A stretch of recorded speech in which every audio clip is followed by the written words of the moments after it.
Hello and welcome to Match Day Live. Welcome to Craven Cottage. We've waited moments, the whole season for this. We are live exactly from pitchside, and the reason we're live, me and Michael Brown, is because we are doing something very, very special today. A watch-along in the studio with Natalie, Pike, Nedum, Onuoha and Shaun, Wright-Phillips. Brownie, massive game, Manchester City. Get a positive result. Oh, here they are, there they are, there's our studio. Oh, wow. Looking all, we've got a table there, we've got a desk there now as well. Very posh, isn't it? It's nice to see, isn't it? Oh, it's interesting. Look at all the supporters waiting to join in as well. Fantastic, but this is great. What a position we've got. We're spoilt, aren't we? Right behind us. The possession's going to be happening as we speak. That's what we want to see, FG. Yeah, absolutely. Our players are literally going through their usual routines, but it's very close to the pitch. We might get hit by a ball or a tackle. We are a little bit close. We have to be careful. We're already getting eyed up by Clithy on the side there. Is he security for the day, would you say? Or listen, looking that way. Man City can qualify for the Champions League for the 14th time in a row. What an incredible achievement that'll be. Yeah, great achievement if that's going to be the case, which we do expect it. The level of performance has obviously been questioned at times, but it's no mean feat, is it, to actually qualify for the Champions League. That's what we want to do. The Premier League's very relentless, very, very tough, and we've been pushed right to the end of the season to try and get that job done. Yeah, absolutely. Let's take a look once more then, shall we, at the Manchester City team to face Fulham at Craven Cottage today. In goal is Ederson, and then it is Nunes, Akanji, Diaz the captain, Josko Vardiol, Nico, Gundogan, Bernardo Silva, Marmoush, Doku and Erling Haaland. Now, I mean, it's only right for the last time this season, Brownie, for me to ask you, who's playing where? Well, thank you very much. It wouldn't be the same, would it, if you didn't ask these type of questions? But, you know, it gives the options, doesn't it, all the time. Who's going to play in the wider positions? Obviously, Doku, you want to get on the board, create 1v1s. I'm guessing Haaland will be a number 9 at the top of the pitch. You like that one? I think that's a given, but we're getting people. It's really tight, our position, isn't it? They're all running around underneath us, in and around us. But look at Erling here, right next to us. I mean, it doesn't get closer. But, you know, listen, wherever it is and whatever position you soon see, Marmoush may be the key talking point. Can we get him into positions to be able to create more goals? His goal was wonderful, wasn't it? Coming inside, off the line, and it gives us flexibility. Is that the Manchester City goal of the season we saw at the Etihad? It's hard to argue, isn't it? Not just the Manchester City goal of the season. I think it's going to be in goal of the month or the Premier League for obvious reasons. Once he hit it and it took off, I mean, imagine that feeling as he's done it, as it just drifted into the top corner, and he'll have got and gained a lot of confidence from that. And this group of players that we're watching behind us going through their warm-ups, we've had the pleasure this season of being close to the action, and we can bring you that now on Matchday Live, as this is exactly what As Live we are right now. This is happening in the flesh. These players are so motivated to get Champions League football. It's a massive, massive thing for this club. And what does it say? Nearly had a touch there. What does it say, Brownie, that it's been potentially, it could be the 14th season in a row?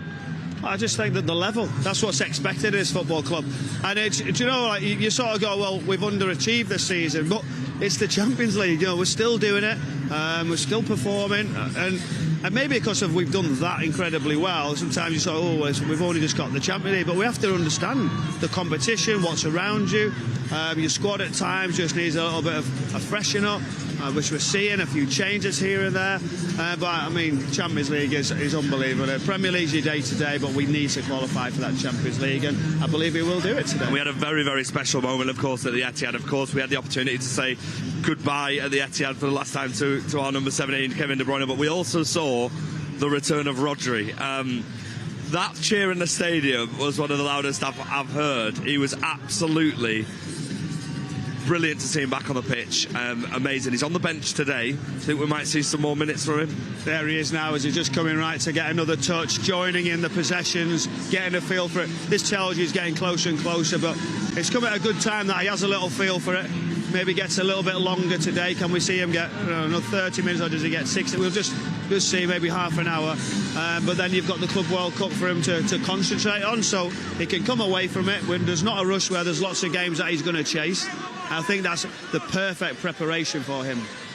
I think it's only right. We can see the shots of Kevin De Bruyne coming onto the pitch. He got an amazing reception from the away supporters. I feel like a lot of people are here to thank him once more. If I mean, we can't thank him enough for what he's done, and we speak about it so much. He was all right, wasn't he? He's What done a all player. right for the club. Like, he's my favourite. Obviously, I was mentioning so many times in being able to cover him on commentary, pitch side, to watch what the joy he's brought, whether you're not working and you're in a stadium. I think he's got the neutrals hand as well. I think everybody's loved Kevin De Bruyne. And you don't often get that, do you? Like a superstar for one particular team, and they're not really respected everywhere else. But I think with him, I think most football clubs, most supporters love Kevin De Bruyne because of how good he is, and it's just been an absolute honour to obviously watch, and we want him to get some minutes, end well. We want to see him come over to this crowd like we do right at the end. There'll be another fitting moment, but what we've seen, the fans, the support, and how good the events and the football club were to give him that send-off. I mean, how good was it? Man, it was absolutely incredible. Wasn't sure about the questions in the middle of the pitch.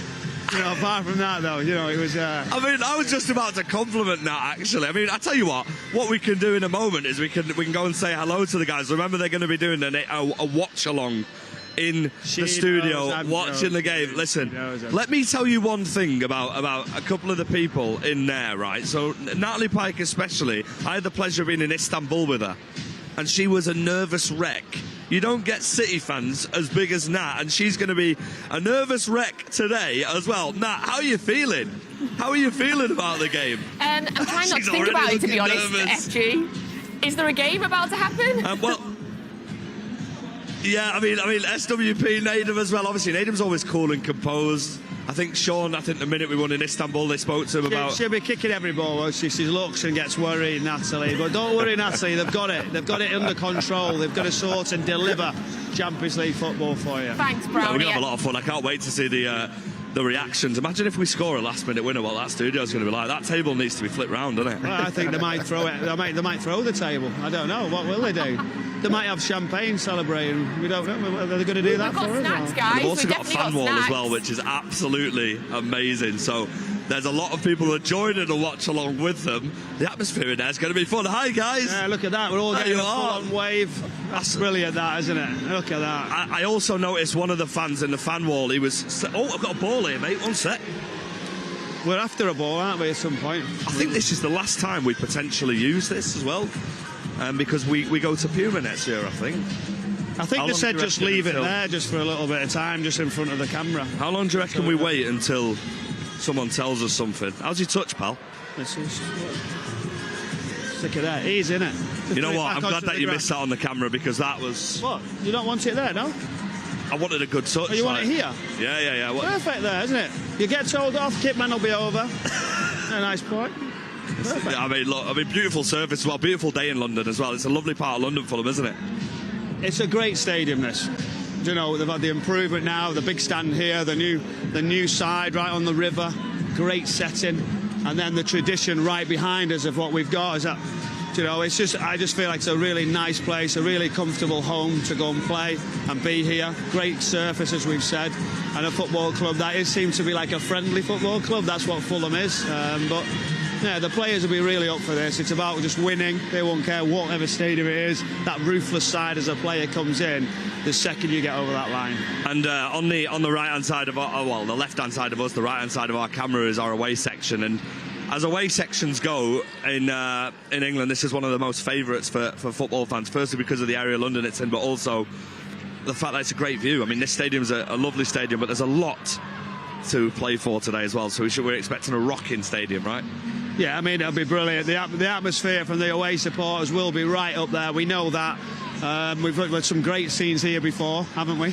And I hope we're going to have that again for a great ending. But it's filling up nicely now. Obviously, the last away game, you want to be here. You want to be supporting your team if it is possible for you. But I think it'll be a really, really good atmosphere today, because Fulham are relaxed. They're coming for that end of the season, come to see the players and wishing them well. And that's great scenes. Yeah, I mean, absolutely. We've just also spoke about Kevin De Bruyne, the Bournemouth game, but the importance of that game, especially after the disappointment at Wembley. I mean, what does it say about that group of players to be able to bounce back as well as they do, and just sort of, they literally lost a final, you know, and straight back to the Etihad. They know the importance of it, and the goal that we saw from Omar Marmoush was absolutely incredible. It's a goal that you can just keep watching again and again. it's actually better, isn't it? So when I seen it in the stadium and I watched it leave, and it just set off, left his foot, the trajectory, and it just kept going. Look how far out he is, and he gets that power behind as that back foot just comes up, connects so nice, and it just moves away even further into that top corner. When you get the slow-mo as it hits that top sort of stanchion area, you can only look in awe, can't you, and realise how good that was. That last clip there when it hits in off the post, how good it was. I could just keep watching this goal again and again, but I remember in the stadium when the replay went up on the screen, there was a gasp from the fans as well, as if to say, wow, that is a special goal. But it was like that, wasn't it, when you've seen that last clip of how close it was coming in off the inside of the post. And you did talk about the reaction. I felt like we're under pressure after disappointing in the FA Cup. How are we going to react? Obviously, the rest period, and to come back with a performance like that was really telling. I think the manager would have been absolutely delighted with the reaction from his team. But you go again, you've got to say, right, well, that one was good. Can we have a bit more continuity? Can we continue and get another good result? Absolutely. Let's talk about Fulham then, shall we? I mean, they're actually doing the team news in the stadium as we speak, but we're going to reveal it to you as well here. So in goal is Leno, and then it is Tete, and then it is Anderson, then it is Cuenca, Robinson, Lukic, Tom Kearney, Wilson, Herrera, Adama Traore and Jimenez. The subs are on the screen for you as well, including the likes of Smith Rowe, Iwobi, Willian, Vinicius. It's a strong bench. Yeah, they've got a really strong bench. I covered them last week at Brentford, where it looked like they weren't going to get a performance, and then we've seen Wilson come on, we've seen Tom Kearney, who potentially has given 10-year service to Fulham. He's been a great leader, a great captain. There's potential that this is his last game, whether he'll be getting a send-off today. But when they came on the pitch, both got a goal, and they've earned the right to get a start. Kweke coming in for Bassi. Emil Smith-Rowe last week possibly didn't do enough. He's lost his place. But this Fulham side and squad are getting better. The manager's so experienced, FG. He's got a real good turn out of them, and that's why it'll be a difficult game. We've seen the players as well go through their final routines. This is the moment where they motivate each other. There's a lot of high fives. They do the final sprint, and then it's into the tunnel. This group of players don't need to know how important this game is. They look like they've all got the game faces on. They're a special group of players. It's not been the best season for them or for us as a club, we know that, but we can end on a positive here. You've got to end on a positive. That's what they'll expect. The dressing room, the players, not just the manager and staff, FG. So the players will actually be saying, what about you? Can you contribute? Can you? And Kevin, even though he'll be on the bench, he will still be driving the team. He'll still be saying, let's make sure we end and have a successful ending of getting a Champions League position. And it's tight, isn't it? When you look at the other clubs, Newcastle have pushed the game with Chelsea and Forest, and see Aston Villa going well. So, yeah, it's there, but it's a great game. If you'd have said we could be qualifying for the Champions League, that's job done, isn't it? Yes, we wanted a title for certain, but it's been tough. And from a Fulham perspective as well, I mean, what do you think stopped them? Because they look like at moments they could push for a European place, and that's obviously not going to happen from this season. What was it, do you think, that changed? Because they were playing really well, and they went through a little bit of a run where they just dropped a lot of points. Well, I think that's the Premier League. As soon as you start gaining that respect and you're going up towards that top 7, all of a sudden the teams are going, right, we're going to have a look here. And that, can you keep it up? Can you keep the level of the continuity? I think the stats, high intensity running, ball retention, it starts to fall away at times. It's just natural when you come up certain teams, lose a bit of momentum, one or two players maybe drop out. But they can't be too disappointed, because only until last week they were pushing to actually get a Europa position. And that tells you something. They were looking at this game thinking that might be the game we jump in. It hasn't worked out. But, you know, with Marco Silva, he'll want to get a positive. There's lots of talk about him. He's got 1 year left on his contract. I know he's gaining interest from Saudi Pro League. Also, maybe other teams in the Premier League are having a little look and maybe considering whether his availability could come their way. So, yeah, he's a good manager, good football club, as I've said. They're getting better with their recruitment. And that's why we've seen a real improved side with a new stand, a new stadium field, and it's a real good field factor here at the Cottage. Yeah, it seems that way. I mean, listen, we spoke about them Premier League games. Every Premier League club is playing at the same time. Final day of the season. We've got a little bit of a of a game to go back to the studio with. We're gonna. Tell you what, you've done your homework there. We're gonna guess how many goals. They're all playing at the same time. That's what we like to see. How many you've goals? worked on this as well, by the way. How many goals are there going to be in the how many Premier games League are today? there? Well, I'd say there's 10. There's 20 teams in the you Premier have to League. count them down the league as well. So you did well. there is 10 games. Yeah. You're thinking 3 per game. I'm asking you. I'm just the presenter. I'm going to go with something like that. I'm going to go like. I'm going to stay just 30 goals. All right, well, I've just been told by my producer I have to go as well. You're going to go 30, so do I go higher or lower? I think I'm going to go with 29, please. I went 31, I'd say you said. I'm 31. And I'm going with 29 as a shout out to Daisy because she's given me that one. 29, right? Listen, so we're doing 29 and 30 respectively. What about our studio? Nat, Shaun, Nedum. But a defender and attacker. What are they going to say? Do you know what? Where's it going to go? For the day. Okay, for the whole day, 10 games. How many goals across the whole day? So we've got 30 and 29 at the minute. 21. 21. So you think 2.1 goals a game. Quite low. 2.21. I did this in the game against Club Brugge, and I went high because it means it's exciting to the very end. So I'm going to go higher than 30. I'm going to say 34. 34. Okay, I'm going to go bang sort of in the middle. I'm going to go... Root for success, man. Well, no, not bang in the middle. I'm going to go 26. So we're on 21, 26, 29, 30, 34. What do you think, FG? What does the winner get? Pride. That's a good point, isn't it? What does the winner get? Pride. Or you can have some of the snacks that we've got on the table here. Nedum very kindly brought in a big selection of snacks for us, so we'll save you some if you win. How's that? They're getting looked after. They always get snacks and stuff, right? So you get nothing here. We've got half a bottle of water. We get the sprinkler behind us. Sprinkler. Well, you can both choose to come in here if you want. It's all right though, FG. It's FG because all of us have to work through the game. The guys in the studio and me, and you're just going to go where to the refreshment stand? I'm just going to go and sit with my dad in the away section. I can see him there. I think he's on his phone watching MatchDay live right now. Actually, he's just on his phone right now. He was actually whistling. He was actually whistling at me before, but he's just on his phone locked in there. My dad. I'm going to go and sit with him and enjoy it. Yeah, and I'm going to listen to your commentary like I always do. Well, why not? Or you could listen to the watch-along as well. You've got everything there. You've got it all today, FG. You're in the crowd, listening to the songs, being able to be part of it, and then you're just going to hop over from a couple of seats there back here for half-time. Doesn't get any better. That is absolutely my cue to get in the away section, and you need to get to comms, all right?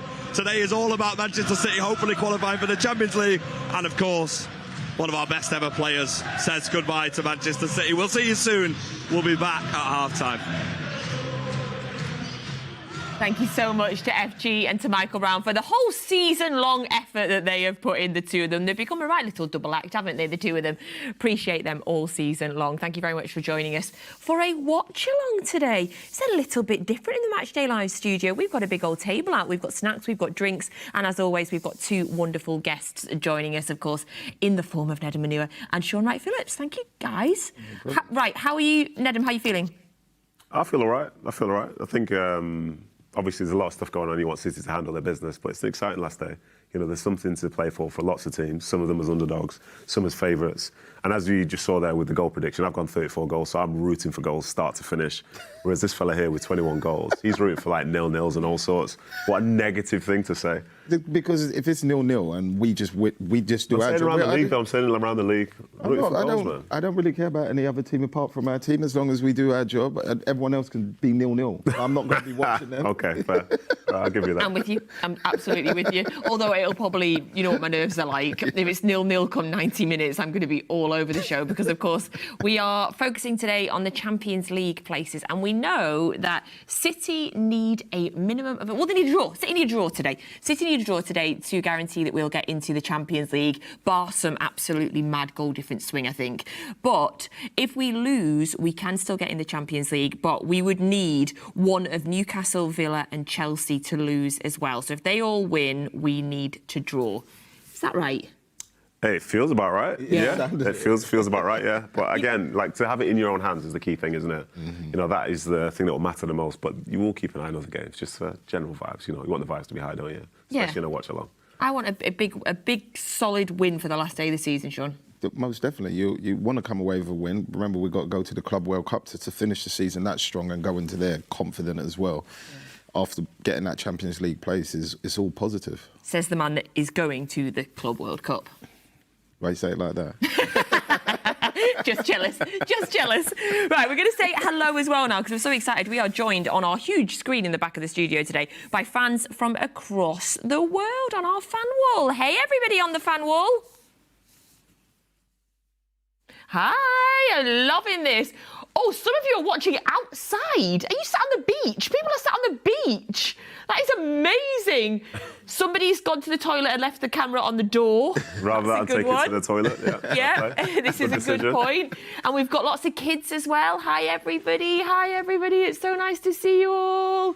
This is wonderful. And people from all over the world joining us today on our wall as well. So we are 7 minutes away from the kickoff today, not long to go. 4 o'clock kickoff, all of the 10 games in the Premier League all taking place at the same time, and we will of course keep you updated on the other scores that matter to us as well, which obviously is namely the Newcastle, Villa and Chelsea versus Forest games.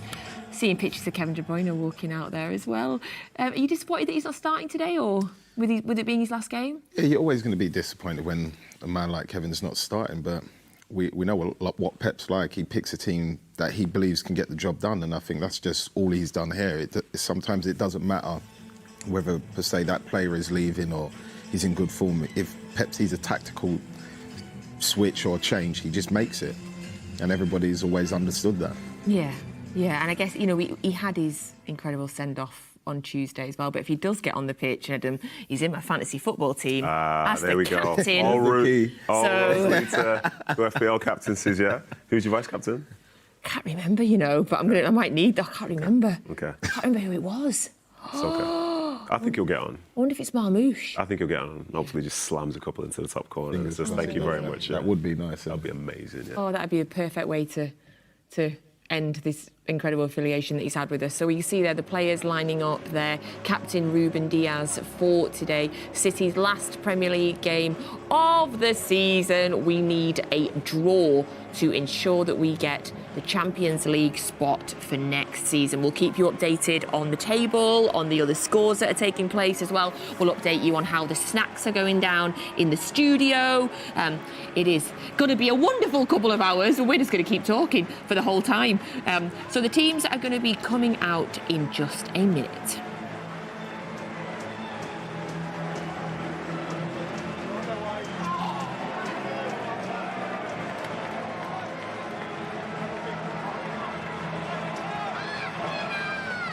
So for full commentary with Alistair Mann and Michael Brown, you can head over to the Manchester City app right now. But if you're here for the watch-along, stick with us on whatever platform you are currently watching on. We will be here watching the game with you. Oh, Hilly, they're coming out. Ruben Diaz leading the team out. I've always loved Fulham as a ground. It's wicked in terms of like culture, heritage. It's like old school, and it's nice to see stadiums still like around like that, because as you know, whether you like it or not, at some point stadiums go and they rebuild them all new, whereas they can't really do that with Fulham where it's located, because I think a lot of the buildings and like that little one in the corner are listed buildings, you can't touch them. I think the away fans being in that section where you walk out as well is good. You know, sometimes like when you walk down a tunnel, the away fans could be here, there, everywhere. Could be at like Newcastle, the highest point on planet Earth. But when you're coming out there at Fulham and they're just there to your left-hand side, it's like you feel that connection straight away. Exactly. You're right. It's a really good stadium. People love going there. Yeah, I know they've done the one of the stands up that looks out onto the Thames. It looks absolutely beautiful. I haven't been since they did that, but it used to be a ground that I really enjoyed going to. So you can see there that they're doing a little bit of pyro for their last home game of the season as well, and a little one with headphones on. Right, little reminder of our goal prediction as well. So of all across the 10 games that we've had today, that will be taking place today, this is what goals we are guessing. That was really bad English. Yeah, someone will get it somewhere. Yeah, so somebody will get it. Thanks, guys. So FG went for 29, Michael 30, I went for 26, Nedum 34, and Shaun 21. Now, we're going to be doing a watch-along here today, but we are not allowed to show you the actual game, just in case you're waiting to watch the game. We will have audio coming in from the game. You'll hear the goals and stuff, and we will do our best to describe to you what we are watching as well. But this is a watch-along Have you done what? You didn't do the last one, but you did with Kel. Have you got any advice for Shaun and I before we start? I just remember you're always on camera. Yeah, that's the thing. Just always remember you're on camera, and like best of all, say sometimes when you do like media stuff or whatever, it's it's half time, it's post, you got time to gather your thoughts. But in watch-alongs, it's just raw. Whatever, however you react is however you react. Oh, that's beautiful. It's great. It's like a real sort of like way to see what people are actually like. You feel some of the tension, because the time when we did it before was for the Club Bruges game in the last group game where they needed to win. And I remember we were all like pumped, and then Bruges scored. It's like, well, here we are. You know what I mean? Like everything's okay, and then it finished okay. And yeah, it was a nice feeling. But to be on that journey is the main thing. Tell me how Kel Spellman was on that day, because he is one of the most energetic fans. Yeah, he was anxious. He was passionate. We all know Kel to be very, very passionate. But it's good, and to be fair, this is when like fans can see as well. Like we're all the same. If you support a team, you know, whether you're a player, former player, whatever it is, like you feel those emotions, and it's very, very hard to hide. Because sometimes you can pretend everything's all right, but it's like that. It's like that meme, you know, when the dog's in the room and everything's on fire and it says, "This is fine." Have you seen that? Yeah. That's literally at times what a watch-along can be like, but hopefully, touch wood, not today. Fingers crossed then, eh? Not today. The as it stands table on your screen, we're going to keep updating that as the scores change on the other games as well. And like I say, we'll keep giving you the scores. We want to be in the top 5 come the end of the day, because of course the Premier League got 5 Champions League spots and then a 6th with Tottenham Hotspur sneaking in there as well. Could have been 7 as well, couldn't it? Yeah. Could it have? Yeah. Could have gone down to the... There was a scenario where if Villa, for example, could have won the Champions League but finished outside the top 6. That's another place, so it could have been 7. Okay. Yeah. It would have been wicked, wouldn't it? And, I don't know, man. Don't know how they keep, Premier League too. Yeah. I know, but yeah, keep calling it the Champions League feels weird. So the players are currently in a huddle in the middle of the pitch. We see Ruben Diaz giving one of his Ruben Diaz talks. I'd love to know what he was saying right now. He's hung over his mouth. He doesn't want us to know what he's saying. So the game's going to be kicking off in a minute. Just a shot there of Pep looking... How would you describe him? Chilled. Looking Chilled, like okay. Pep. It's like he's been here before. Yeah. Yeah. Looking like Pep, really. Okay. You can tell he's just like itching to just get the game started. You know, and that's the thing for like... That's always the worst part, though. Yeah. Like, even as a player, isn't it? yeah, you do all this build-up and all this, and then it's like, oh, come on, I just want the game. Just blow the whistle. And then get a feel for it, see how the team's doing, make your adjustments, get emotionally involved, and then hopefully at the end of the day, just win the game as well. The game looks like it's about to kick off. Just some important information for you. We do have snacks, in case you haven't already noticed. Yeah. We've got chocolate buttons, not we've got holding sweeties. Shaun put a packet of crisps in a mug over there. If you're just wondering what that is, hold on. This is a real watch-along. Yeah, there you go. And the game's just started. Okay. How's the nerves? I'm all right, chilled. I'm confident in our team. Yeah? Yeah. You are? We've been playing really well, I think, lately. Might not have got the result we wanted obviously in the final, but I still think the boys played really well in that game. I thought we played really well against Bournemouth. That's what I mean. I think we're fine. But we're away from home, which always makes things a little bit trickier. You can already hear our fans, though. The away... That's always loud, yeah, I know. This should be, do you know, like, obviously we want City to win, but this should be a good game in itself. I think. Like, just when the players are coming out, there's this... I don't know if you're the same, Shaun, but, like, looking forward to that last game of the season, like, people bringing out their children and stuff, it's a unique moment. You know, you don't do that through the other, like, 18 home games or whatever. You can do it for the last one. And so this means something. This is your last chance to, like, connect with the fan base, you know, with the team. Because it's going to be, 2 months before you get a chance to do this again. Yeah. So it's nice. And I think for Fulham as well, the captain over there, I think Thomas Kearney, I think he might be leaving. Yeah, he's maybe... Because when he linked to Wrexham. Is that what it is? Yeah, I remember playing against him when he was in the Championship, and he's been brilliant for Fulham. Unbelievable left foot as well, isn't it? Absolutely one. But hopefully that's a day off today. Yeah, fingers crossed. Yeah, he's too busy thinking about being a movie star. His direction. True. So should we have a chat about the other teams that are competing for the Champions League places while we keep an eye on the game as well? Because of course, as we keep saying, we need a point today. So other contenders, big game taking place today. Forest, Chelsea. What? So I'm watching the game. I feel like he's got to shoot there. Yeah, there's a point where Haaland there, it's probably like 18 yards out, and it's on his left side. I guess on his good side. But in fact, do you know what? It feels to me like he's trying to work on that combination with Marmoush. Maybe, they're trying to connect with right. each other, but in that moment, I like to see him shoot. Yeah. He's good enough to do it. So go on that, sorry. Other teams that we're competing against, well, are competing against us, should we say. Chelsea playing Nottingham Forest today. That is a big game there. So, in terms of Nottingham Forest, I don't feel sorry for them, but I feel like they got themselves into a place where they were in the top four for the majority of the season, and it's only in the last couple of weeks where they've dropped out. And at the start of the season, they'd have bit your hand off for a European place, whereas it feels like it might be disappointing for them now if they don't qualify for the Champions League. For me, from Forest's point of view, I don't think they've got anything to be... They can be disheartened because they believe they should have done it, but I don't think they should be disappointed because to get into Europe from where they were last season is a massive step forward. So I think that they got to be happy with that. I think they started dropping off when Aina came out. Yeah. You could see the value of some of the stars. When Aina came out and they had Yates was in and out through injury and suspensions, then the dip kind of started for them, and they just haven't recovered since, unfortunately. Yeah, I agree. And I think the trickiest thing about like seasons is like they're so long, and the place that you finish isn't necessarily the context of the whole season. Yeah. So for them, if they get into Europe, but they sort of like fall to 7, it's very different than if they say rose to 7 for the last like few months of the season.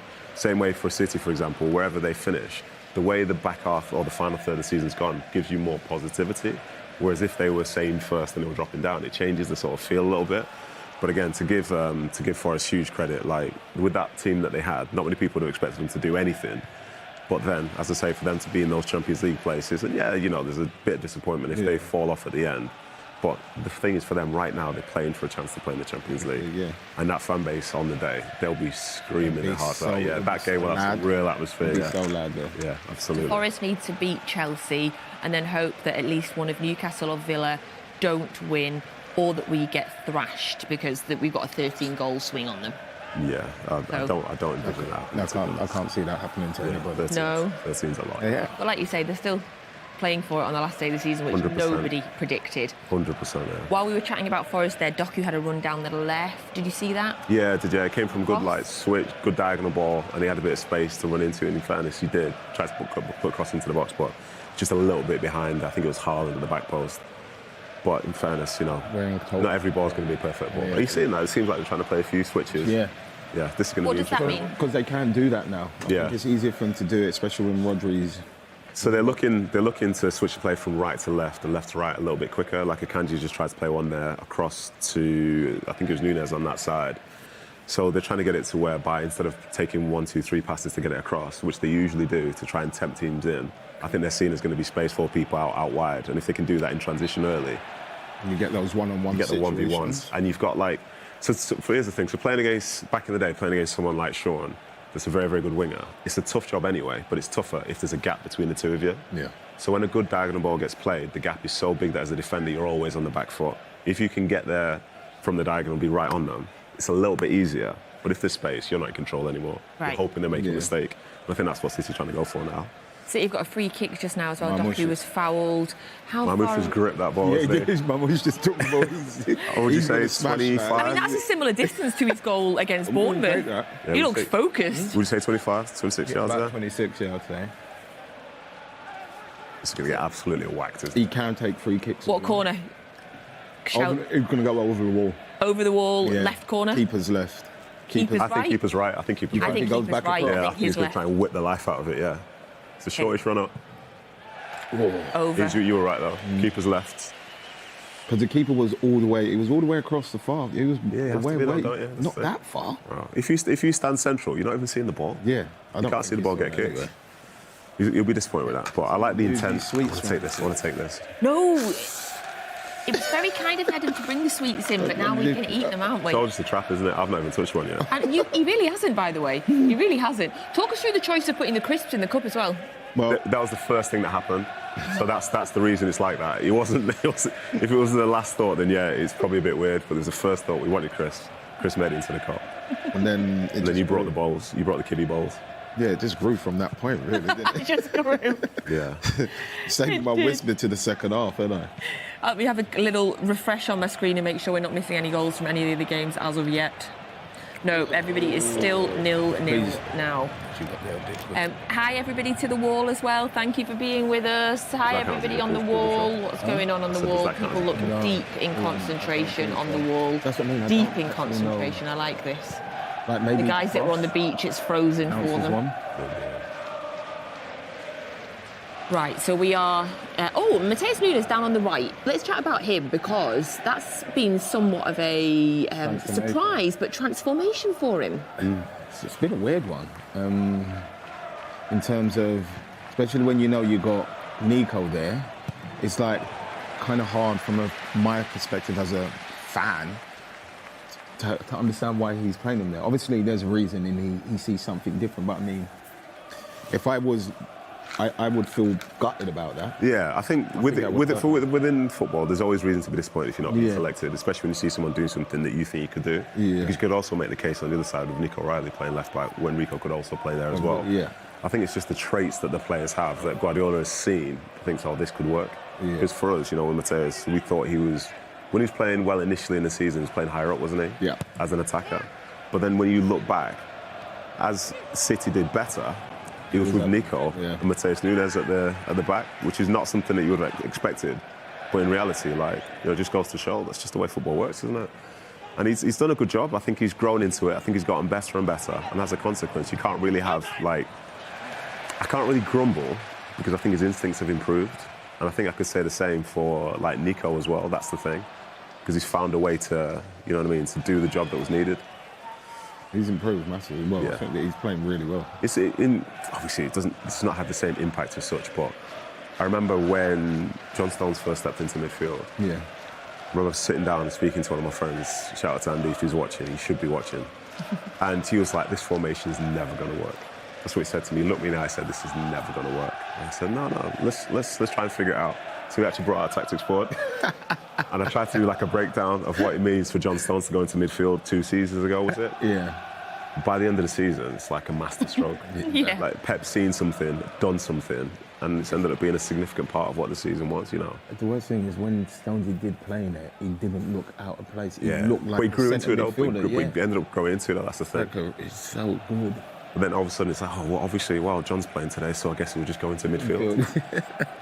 Funny how things can change, isn't it? And now everyone's doing it, aren't they? Everyone's moving up into midfield. We're playing nicely. Yeah, absolutely. Nice little combination that once you get down there. They play well. Most of the game's been in Fulham's half.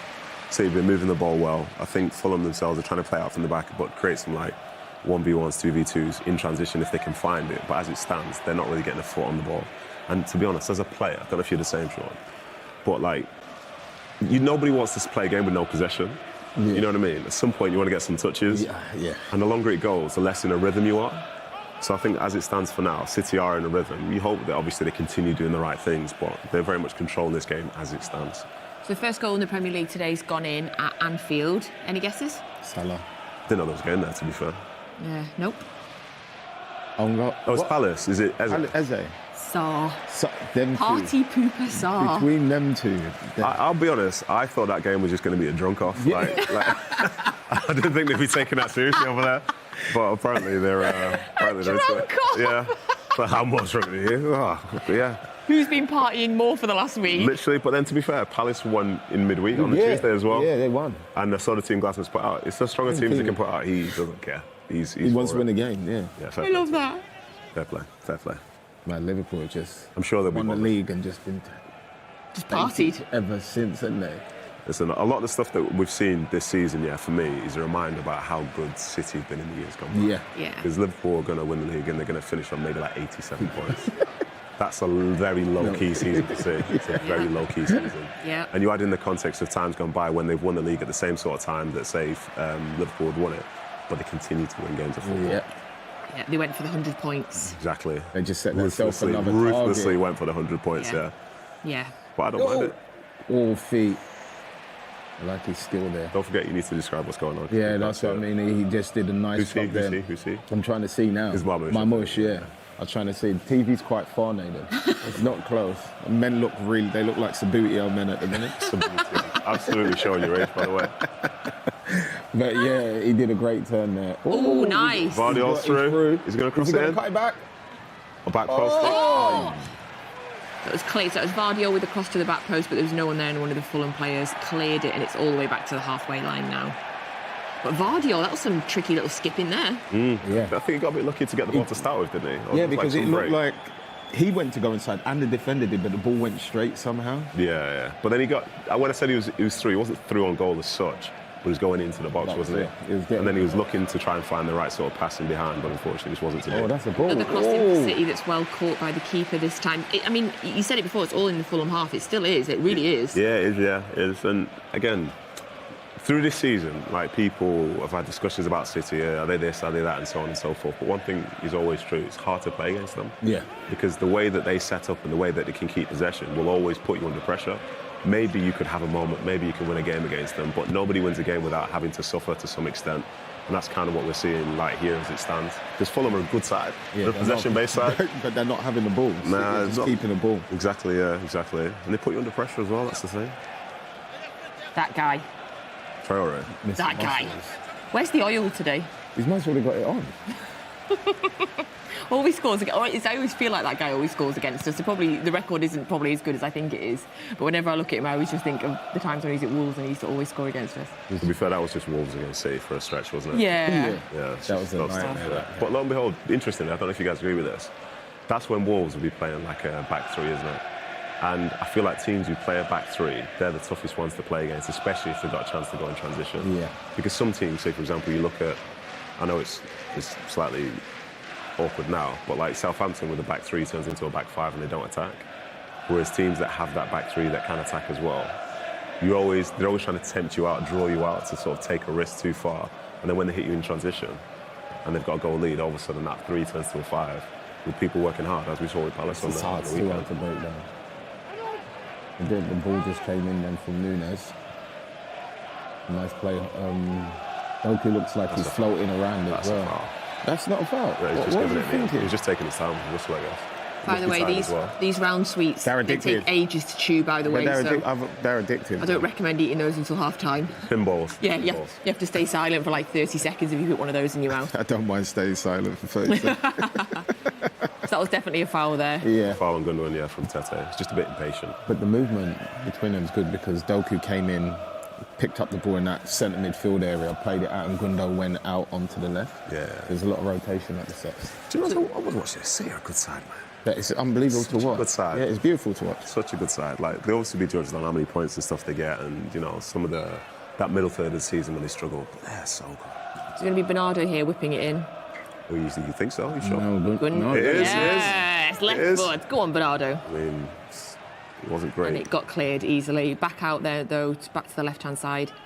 Who else is on that? Yeah, Who else is what, sorry? I'm thinking who else could have taken it. But there isn't, is there? No.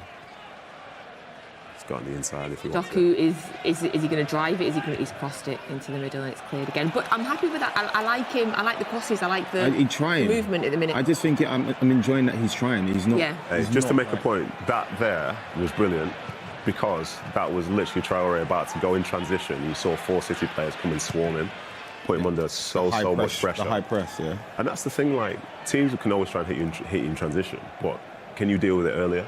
You know what I mean? Yeah. Instead of just allowing them to have the time to sort of create the quality. Or pick out chances. Yeah, exactly. That was really sharp, to be fair. And the Traore, he didn't even realise there were 4 players. He saw there were only 3. He tried to turn back. He was like, no, I'm here as well. Just shut the door on him, innit? Yeah, it was very good. So just to say, guys, we are 15, 16, 17 minutes into every Premier League game, and so far there's only 1 goal. That's right, because he was rooting for. Nearly there. Boring, you know what I mean? So Shaun went for the lowest. Shaun thought 21 goals across all of the games all day. Did you know when we did this for the other watch along and it was the Champions League one? It was one of the best nights because goals were flying in everywhere. Like Well, you had lots of flying stuff to talk about, did you? Well, yeah, that part's also true. But there were so many goals, and it's because like everyone was kind of playing for something. So as a consequence, like goal difference and stuff was mattering, whether you finish in the top 8 in the next section and stuff like that.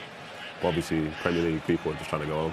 Doku again with the ball into the middle, but well. that pass. How many Fulham players are in the box? They want to go 5. Yeah, but now they're trying to hit on transition, but City seem to be positioning well when they try to break. They're working hard, yeah. Yeah, they're getting back quickly. Right, let's have a word on some of the other teams, because I want to go through all of the other teams that are going Champions League contenders during the first half. So we mentioned Nottingham Forest before. By the way, the Opta supercomputer, you know, like not like the octopus that used to pick things. The Opta. Back in the box again, cleared. So what percentage chance do you think the Opta supercomputer gives Forest to qualify? It's quite low, isn't it? Like Champions League. 18% or something. 20. Decent shout, that, mate. How do you know that? You've seen it already, haven't you? No, last week it was like 18%. But that was before they played West Ham. So they beat West Ham and they've gone up 2%. That's a tragedy that I've ever heard one. But listen, there's still a chance. Yeah, there's always a chance. So Aston Villa, a win will be enough if either Newcastle or Chelsea drop points or if we lose. So what chance do you think that the supercomputer's giving Villa? And it's not all team. Oh yeah, it's not going to be all team count up to 100, is it? So they're going to be. I'm going 30. 35. Yeah, 30. 42. Okay. Wow. I can't believe that. It's basically a coin toss, isn't it? So obviously Villa beat us at home. They also beat Chelsea at home. They had a big win at Newcastle. How have you obviously they've had the run in the Champions League that we all know about, but how have you rated their season as a whole? I think they've had a fantastic season. I know they're in a position now where they may not or may make Champions League, but apart from that, they've done well in every game. They've managed somehow to play in both tournaments and play in them both well. And their January signings, I thought, were amazing as well. The right picks changed a lot of things for them. Yeah. Was it Asensio and Rashford? Yeah, I thought that their signings in January were good. So for me, overall, of course, you want to get in the Champions League, but I would still say they've had a good season. I think it's been tricky, to be fair, because the Champions League stuff was really good. Yeah. There was a point where we thought they would be in the last four and so on. You know, losing to PSG in that manner, but still managing to beat PSG at home. But in that group stage, or the group phase, I think they lost every game after playing in the Champions League in the midweek. Yeah, they did. They did go through a stage, but they... Oh, sorry, they didn't win. I don't think they lost every game. Yeah, they didn't win. They came out of it badly. But then there was a spell, as you said, where I think they won like 6-7 games. Yeah, they just started kicking in, yeah. But yeah, the winter transfers made a difference, which is what you need. But now, like, you look back and they'll be disappointed to have lost the Palace the way they did in the semi-final at Wembley. Yeah. And then if this season finishes and they're not in the Champions League again, given the form that they were in at that time, like not too long ago, like that's the concern, really, isn't it? But again, because we can sit and hey, that's the concern. But I think apart from Forest, everybody in that where they are now has been actually quite good. Yeah, everyone's always had spells. Yeah. Yeah, do you know what I mean? But I'm also saying it'd be disappointing because you know that the team's good, but you basically like went from Champions League to Europa League. It's a goal, Brentford. Against the Wolves. Yeah, Brentford 1-0 up. Oh, Brentford also having a sneaky good season. Hey, that's faster than my iPad, that, by the way. How have we got that faster than my iPad? Oh, there we go. It's just happened now. There's also a goal. Spurs beating Brighton 1-0. Dominic Solanke. Brentford. Oh, go on, Brian Abramo. Oh, he's in my team as well. He's in everyone's. Is he on 20 now or 19? It's a joke. Yeah, Chief, I don't understand. What? How nobody's been trying to buy him. Why has it taken 2 years for people to see what we've all been seeing? It's funny how football works, isn't it? Like, when Ivan Toney was leaving last year, it's like, there's no way they were able to make up all those goals. But him and Vissa. Literally, they're like, I think they're on 40 combined, basically. And then Sharda gets involved when he has these little spells. Exactly, yeah. That's. Oh, I sold him. I sold Brian in. Oh, here we go. Mateus Nunes. Yes! With a dink. Yes, it's in. Offside. Hang on, he's put his whistle to his mouth. Ilkay Gundogan has just scored for City. It can't be, yes. It hit the underside of the bar, bounced down, and we had to breathe for a minute. He had to adjust because he had to. It's like a mini overhead kick. That's an overhead kick. That's an overhead kick. He had to adjust. Okay, I need a replay on this. I think that came from Nunes on the right side. Yes, Pab. Nunes got in behind Anthony Robertson, used his strength, tried to chip the goalkeeper. I think the keeper saved it, and then Ilkay's gone up. He had to readjust. Things I would never do. Ilkay Gundogan loves last game of the season goal. Okay, gents, tell us what you see. He might be offside, you know. No. One of those two might be offside, you know. That's an adjustment. From when the pass gets played, that might be close. And then with the Gundogan one, if he's potentially ahead of the goalkeeper, then that's offside. Oh, that's a finish! That finish is cold. You see how quick he changes his feet? He just... No! That is a joke. How quick his feet just move back. Oh, that's boom. Oh, God. Shout out to all the old boys. Those young people could never. That's not even. That's better than an overhead kick. How would you technically describe it? The adjustment on it is a joke. Insane. How quick he does that is mental. Do we know is it getting checked by VAR? Do we know? I think someone might be offside, but we'll see. Because for that goal to not be a goal, that finish. It would depress me. We all remember it. Oh, they are checking it. I think either Nunes or him could have been offside. Because Nunes' one was close. Then Nunes got the header. No, You Nunes mean off the 1-2? Off the 1-2. Yeah. That's really close. But that goal deserves to be seen around the world. Oh, it's a goal, he said. I think he said it's a goal. Do you think? Oh, no? We're guessing what the referee's saying. We're waiting for... Yeah, it's a goal. Yeah, goal. Yes! Yeah! Breathe a little bit. Let's go. Come on! It's just because, you know... I see where you meant what the link up. No, this is my idea. But, like, when people say, like, what is offside? I'm not trying to catch you up, but what is the definition of offside?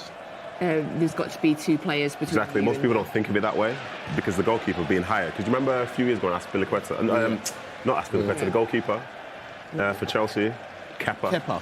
Kepa stepped up one time to catch Harry Kane offside. Like, that's something that you can do. Because, listen, we're getting a picture of it. He's so close. That is. Hold on, can we just change the terminology on this and just say that was absolute precision running by him? Yeah, because he knew the goalie was going to tip it out, didn't he? Sure. Let's give the benefit of the doubt to the attacker here. Hey, listen, for everyone watching that hasn't got one of those fire sticks or whatever, that finish is a Look at that. So that is what everybody is seeing now, perfect. that the VAR semi-automated. What they're trying to show is the line there, though. His foot. See the toe. It looks. Why like can't we get the actual side view? Yeah, that's what I mean. Where's the side view? It's like the software broken down for a second. That's not really showing us anything, is Listen, it? everyone, the finish from Ilkay Gundogan is a 10, yeah? That's all you need to know. You thought goal of the season was wrapped up on Tuesday. That was a 10. Can I have a table as it stands in a minute, please? Don't be greedy. Thank you. The Fulham have woke up now. Yeah, it's easier now, isn't it? You know what I mean? One go down now. They're running all over. Fresh off. Let's go and... Hey, listen, man. Guilty of that many a time. How's everybody on the wall feeling? Better? Everybody on the wall is feeling better now. Yes! Finish. Put your number of fingers up. How many out of 10 for that finish? If anyone's seen it, of course you've not seen it. Yeah, it's a 10. That's what we're talking about. Yeah, it's a 10. It's a 10. It's a 10. It's a 10, not bad for an old boy, eh? Yes, it was. There's this podcast that I listen to that keeps describing them as uncles, the uncles of the team. And I love it. I love that ball. Okay, City are on the attack again. Oh, Nunes again. Great touch. Can he get the ball in? Across. Oh, it's a nice reverse. Have a shot. There we go. Good block. Who was that shot? It was Mamouche. I don't have my glasses on. It's all right, I got you. Yeah, I ain't got glasses on and I'm still struggling. I can't tell you who's who at the minute. It was a good ball. To be fair, it was a good ball down the side. Mamouche run into space. A wicked ball. And then Nunes was supporting right behind. They've got a lot of energy on that right side. I'm really liking that they're stretching Fulham. They're making them run the other way rather than just in front of them. So nobody wants to run back towards their own goal. Nobody. I looked away for a second. How did he get there? Just drove forward. Oh, take it with you there. So on your screen now, you'll be able to see the table as it stands. So you can see City there on 71 points would finish in third as it stands, 4 points clear of Newcastle and Chelsea, who are still drawing in their games. It's so funny, isn't it? People talk about how much of a bad season City had and we can finish 1 point behind Arsenal. I know. It's mental, isn't right? it? But we had that. But then that makes me regret the Southampton game even more because we could have finished second. We won't go there. Okay, Fulham on a rare attack here down the City's left, and they've managed to get the cross in. Great header. Get out to it. He's going to whip it. Save. Oh no! Save. A good shot. Great block. Was that Nico? Yeah, it was Nico, wasn't it? Sometimes I'm trying to figure out how. See when Doku run, I know you can push the ball if you're outside of the boot, but he almost pushes it straight, and then he just. He just turns like on a right angle. Yeah. There's a good save for that from Edison. Anthony Robinson. Yeah, Robinson went down that left-hand side, put a good ball into the box. And in fairness, Fulham put some bodies in there. Good touch by Wilson, but Edison's saved it to his right-hand side, and Nico's had a massive block. Probably 10 yards out, was it? Yeah, I'd say back 10. Nice to see Nico playing today. Yeah, brilliant thing playing. Yeah. He's a good player, but for me, the way I see these things is like Guardiola knows what he's doing. Yeah. So the Always. fact is, whatever the profile of player is for any particular game, he's done it for a reason. Like he's not done it to like wind people up. No, of course. But then I think as players, you also respect when your team's on pretty much a winning league run, undefeated. Yeah. It's hard to start moving parts out of it. Yeah. He'll get loads of games. He'll be just fine. Yeah. He'll be just fine. And I think as well for City, in terms of like midfielders with more of a slightly more defensive profile, to be able to see like going into the future, Rodri, Nico, you could add in like a Kovacic in there. At times, you could have Gundogan drop in. Like that's real. Oh, he's salty about FPL. Yeah, massively. I can't work out. If you would have seen her face drop, by the way. I can't work out why I sold Mbuemo for Bowen. What was my thinking at the time when I did it? I don't know, looking to get sacked maybe. I can't work out. Do you know what? I think I wanted money for Watkins. Because going to United. See, that's the hate in you kicking in. That's not FPL logic. Mbuemo No, I was in to get Watkins. going to United. Watkins going to United. You think Watkins is going to go to United? No. Why would he want to go to the bottom of the half? No. I thought you said you did a transfer to get Watkins in your team because they're playing United. Oh, partly because of that, because I figured they'll thump them, but it's actually still 0-0. I don't think they that's thump not. them. United don't really get thumped like that. They just lose. They just lose, yeah. They just literally just lose. And they just start ugly to watch. Gonna go. Oh, is that Leicester? Leicester at Bournemouth. They were a little bit of Leicester. a dump, didn't they? Bournemouth. Yeah, loosely. And Leicester. Doku with another run there, played into the middle. Marmoush, half a yard. Good block. I love that he does that. He does. Wants to get the shot off. Yeah, I love he's keen, that. man. He's keen. Doku's lively. So Yeah, he has. He's been popping up in some really beautiful areas as well. Do you know, to give credit to somebody that won't get credit in this spell here, because Haaland's playing up by himself, he's occupying those two centre-halves so much that we're allowed to see some of the energy from the people Right around behind it. me, yeah. That's why Marmoush has got time. That's why Doku's got time on that side. Because if he was somebody who always came short, the centre-back should be able to clog things up and make it a lot harder. But instead, like that back line for Fulham, the two centre-halves are getting really narrow. Because they're so scared of him. Exactly. And because they're scared of him, the full-backs are also coming in narrow as well, which gives opportunity to others on the pitch. But that's not a good storyline for people that don't watch It's a football. Haaland. Yeah, I know, it's a footballing storyline now, and it's one of those ones where you appreciate players like that, and you hope that he has his moment so he can be rewarded. But if he doesn't have his moment, Otherwise, they'll say he had 8 touches in the first half. that's the narrative. Yeah. Listen, if as a player, if you want more touches, you could just drop off and get touches. But if you want to play and help your team, it's a different story. So again, Doku out here on the left. It's these switches This time, of play. Yeah, he's switches tried of to play, cross, but really it's been blocked straight away. But he's want more. No, Fulham have got the ball. the press.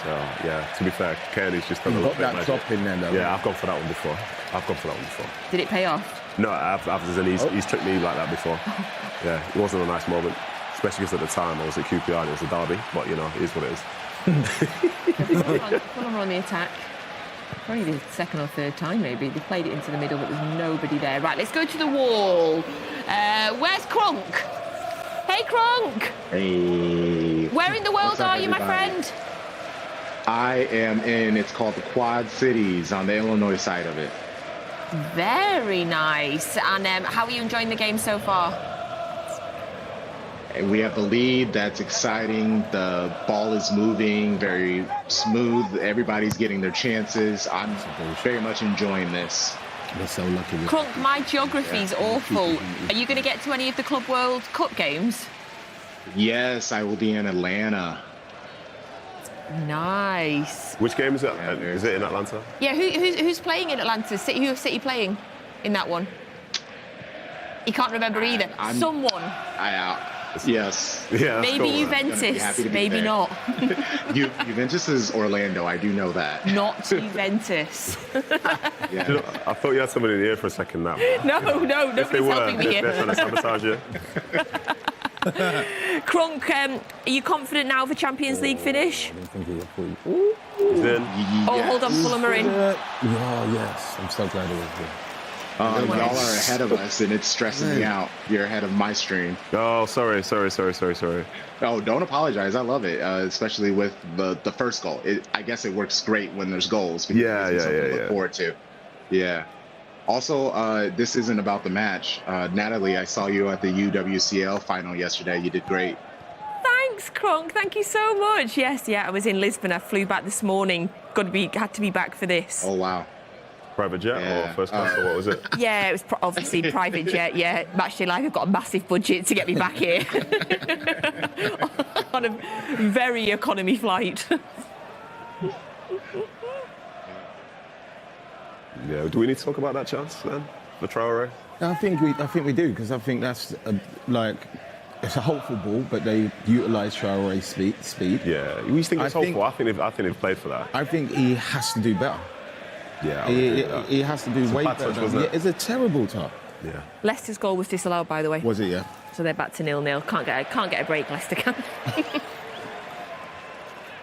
Okay, so how are we doing? Let me check all of the other scores. Where are we up to? So we're past the half an hour mark in all of the games. The ones that we care about: Villa drawing with United, Forest and Chelsea both drawing as well. And that Forest and Chelsea game can't finish as a draw. Where's Newcastle? Nah, but it's like the last 15-20 minutes, if it's like 0-0. You've got to go for it. Yeah, but I just feel like Chelsea. It's been weird with Chelsea because they've been winning, but I've been watching them and they don't look. I was more so thinking the circumstances. They won't go. It's too cagey. They'll rather not lose. Let's talk Chelsea. What's the supercomputer chance, do you think? Well, if you're saying Villa was 42. That's what I'm saying. It has to be up by Villa 39. I think possibly higher. I'm going to say 55. 57. Wow. 57. So Chelsea need to beat clearly Forest. See that. Yeah, but to be fair, those odds seem nice, but it's still just a coin toss. Yeah, you know, 100%. Yeah, so you got to play the game as well, haven't you? So Chelsea need to win at Forest. A top 5 place will be sealed, barring Villa smashing the Premier League's record for the biggest victory ever. Because of the goal. So you're saying there's a chance? Yeah. Oh, here we go. Here we go, Doku. Here we go. 1v1 with Tete. It's got deflection, but I think drag it again now. Because all the space is on the left. Maybe setting them up though, to be fair, because that's the one thing we see as wingers. They do set things up sometimes. One thing, and then later in the game do the other. But yeah. Yeah. Who played the ball out wide? We was talking about something else, weren't we? Yeah, we were talking Chelsea, weren't we? Yeah. It's a nice bit of play though. In fairness, Tete didn't dive in. That's one thing about defenders. But it looked like he almost didn't think Doku was going to get it, because he kind of slowed down. It was right beside him and then he just stopped sprinting. Do you know, my only thing for this game, I could do City scoring a second, because Fulham will get better at some point. You know what I mean? Because for now, they're like... So that was a challenge. It's weird. He's kind of got to shoot and then pulled out. He just fallen over? Yeah. Got to shoot and then pulled out and still wiped him out. Yeah. So in terms of Chelsea's season this year, it feels like it's been a bit of up and down. They started so well. I mean, for a time, people thought they were challenging for the title at the start of the season. Then they had similar to us, very much a mid-season dip, Shaun. Yeah, they did, but I think if people know of Maresca, when he was in the Championship, he had a similar thing happen to him. Although he was running away with the league over the Christmas period, he lost a lot of points through that period, and it seems to have kind of done the same thing with this Chelsea teams. But I think he had the problem when he loses Jackson, the team starts playing completely different. Cole Palmer's not as effective because there isn't that outlet pass for him to pass the ball back, but they seem to be picking up results now, and Caicedo's been on fire. He's got that player of the season, didn't he? Yeah. Oh, Ruben! Caicedo's been on fire for them. So, yeah, like they seem to be picking up the point. They're not necessarily playing wonderfully, but they're winning games at the minute. And I don't know what's going on here, but... Chance for Fulham, strike, blocked. Nope. And again, Tom Kearney in his last game. Keep that left foot away. No, man. Tom Kearney. No need. Ended up being a good bit of play by Fulham down that right-hand side. And again, it's like dinking balls into the box, mostly the back post. And they've gotten a few of the second balls as well after it's dropped. But in fairness, City, they're throwing their bodies at it. They really are, by the way. What I love about that Fulham's crosses is they're not whipped in. Yeah. And like you said, every one of them's just floated to an area. It's going to an area. Saying, go and attack that. That's a big chance. It's beat Edison as well, you know. That is a big chance. Okay, but it's all is well. It's still 1-0. It is well. It is well. It is well. Do you know the Chelsea situation? Do you know what it means to the table with them being the Conference League final as well, Nedum? It means that this is the permutation where ninth could get something, isn't it? can't even remember, but it's so complicated. But essentially, if they win the Conference League, they'll qualify for the Europa League, but they'll only take the Europa League place if they don't finish in the top 5 place when they'd qualify for the Champions League. So if they do finish in the top 5 and they win the Conference League, then their Europa League place for winning the Conference League goes down in the table. So it could be to 7th or 8th. That's the thing, isn't it? Because say for Europa League, you're getting 2 spots or 3 spots, but Conference League it's only 1, isn't it? Yeah. Yes. Conference is 1 spot. Why is that? I have No idea. Think about that. Could have had 7 in the Champions League. Could have had 7 in the Champions League, 3 in the Europa. I'm like a kid. I can't say no to them. They're just looking at me. Mate, I'm the same. Who's got snacks on the board, actually? Where's Tiffany? Where's Tiffany? Tiffany, you had snacks before. I know you did. Hi. Hi. What snacks were you guys eating a minute ago? We were eating cornflakes. Cornflakes. Cornflakes! Dry cornflakes! Just random, I don't know. It's a great snack. Oh, hi everybody, tell us all your names. Seen him? I'm Ashton. And this is Asa. Hello. Wow, I love this. Great parenting, by the way. Love that. Where in the world are you? We're in Manchester. Yeah, we're in Manchester. Yes, you are. 53. We didn't hear anything. Don't worry. Not been dress. Fine. No issues. Kids are brilliant. We love you. Thank you for being on our wall today. Thank you. Thank you. Love that. Okay. He's going to just reel off his address. It's so funny because he's so innocent, isn't he? So Doku's got the ball again down the left-hand side. They're utilising him well. They played more diagonals this game than we've seen in a very, very long time. Why? I think it's because they know Fulham will get narrow. Because, for example, when you've got Haaland in the middle and Gundogan trying to get in the box as well, it's your natural instinct to just get narrower as opposed to be spread out. So as a consequence, they know that there's going to be a chance to have people 1v1 in that space. So that's kind of what they've gone for quite a few times as it stands. The tricky one, to be fair, is the diagonal to the right-hand side, because it's like... It's Nunes normally, but... No, yeah, not necessarily that. More so, like, if Akanji used to do it, he might have to do it on his left foot. Yeah, because he can't come in. You see, to be fair, Josko just slapped one out there as well. Right to his foot. Oh. Let's see what he got. Oh, he's gone past him. He's gone past Robinson. One move thinks in the box. Good bit of play. It's that diagonal. Yeah, diagonal's killing Fulham because they can't get there quick enough. Do you know? He gets a little lucky there, but he just stands it up, doesn't he? Yeah, I think if it's a bit high, if it's a bit high, Erling gets on that. Yeah, but don't you think he should like cut across? Yeah, but it's flat. It might be hard. Yeah, that's what I'm saying. It might be hard. You'd have to have gotten in front earlier. Yeah. I'll tell you what though, these diagonals, like what does that mean? Diagonals. Just the ball from, say, the left-hand side of the field to the higher on the right, like an opposite from that standpoint. So those diagonal balls are being played. Say if you're a fullback, the more they do, the more you'll think to yourself, well, maybe I need to go out earlier. But then the moment you start going out earlier is when the ball will then go in between you and the centre-back. So now you're thinking, oh, it's right, I figure this out. But in reality, you haven't. You've not even come close. Yeah. Which again is another clever thing that City are doing in this moment and capitalising. Other teams do it. But like I say, you're in a back four until you think that the diagonals are just going to keep coming towards you. That's the problem though. If you do miss a diagonal, they're away. Yeah. He just leans on him. Nice touch that. It just La classe. Go on, Jeremy. Go for a run. Go for a run. Meep, meep. Go on, Jeremy. Doku's in the box. He's done. That's a great cut back. Sometimes he's just got. Go on, whack it. Oh. Sometimes he's just got. I said whack it. So that was Doku with a fast square ball right across. Who was it that had the shot? Marmoush with a shot. And that highlights... He's running onto it and he shoots and it's blocked. But that kind of highlights what Chief was saying about when Haaland's on the pitch. Because he's going towards the goal, all 4 defenders have followed him. So the space is always around the penalty spot, and that's the space that kind of Marmoush drifted into. Would you like Nico to have gone there to the left or the right with his shot? It's hard to tell there. I think he's just hit the target there. He's tried to take it first. Yeah. So the skill's always going to be harder. Okay. But also, it must be said, so that starts from Fulham bursting down the right-hand side. Yes. Akanji does well to defend it. Starts the attack down the other side. Doku breaks. But I think it's Nico that's the one that's on the edge of the box. So he's done some sprinting as well to get up there because he's the defensive midfielder as such. Right, I just want to quickly do Newcastle before the first half ends, because then that's everybody that's competing for the Champions League spots. What do you think their supercomputer % chances? I'm just going up to 70. Okay.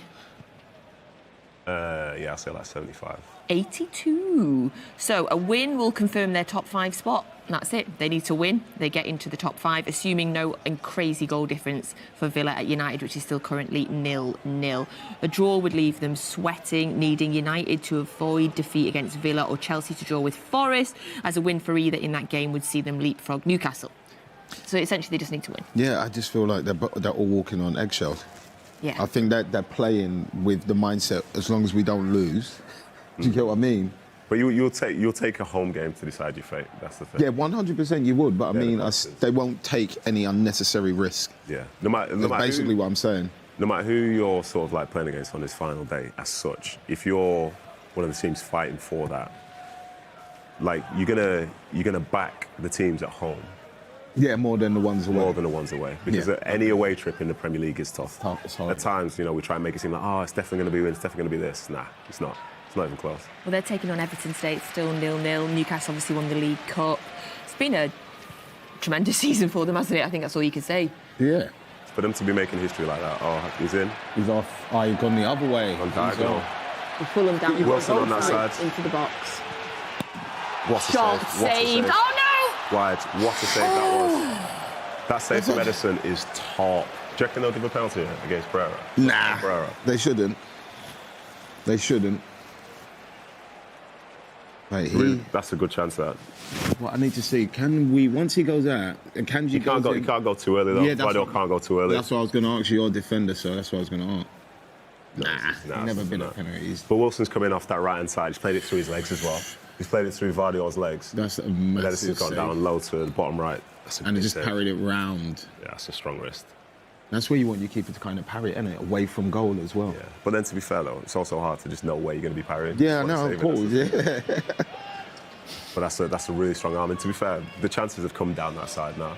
On our left-hand side. And this is the thing about, like, there's like an ebb and flow to it, because in fairness, like Doku and others on that side, they've done really well. But sometimes in transition, you need to be able to, like, get back quick. Just as quick. Ooh, that was nice, Nico. Play him in. Go on, Nico. Through the middle. Oh, it's gone that way. Out to the left again. Haaland's got his arms up in the middle of the pitch. Yeah, it's too late now for Haaland. Dockie's played it to the middle again, back out to the right. I'm getting my glasses at half time. Haaland's stuck now. Oh my God, have you got away with that one? How's he got away with that, Chief? Tried to do like an overhead kick clearance. He's like kicked it 4 times. He kicked. Oh! He's kicked it onto his hand. Would you reckon they would look at that? I don't think so, no. I don't think so. No, it's play on. Just to update you, Ipswich 0, West Ham 1, Southampton 0, Arsenal 1. The goals are starting. 1, 2, 3. I mean, I'm definitely not getting there. 6 goals. Oh, Nunes on the right hand side. He's done. Because he moved, didn't he? Bernardo Silva, Doku, can you finish? It's a good block. This is what they're waiting for. Wait, isn't it? Isn't? Ooh, nice. Fulham looked like they break, but City won the ball back in the middle.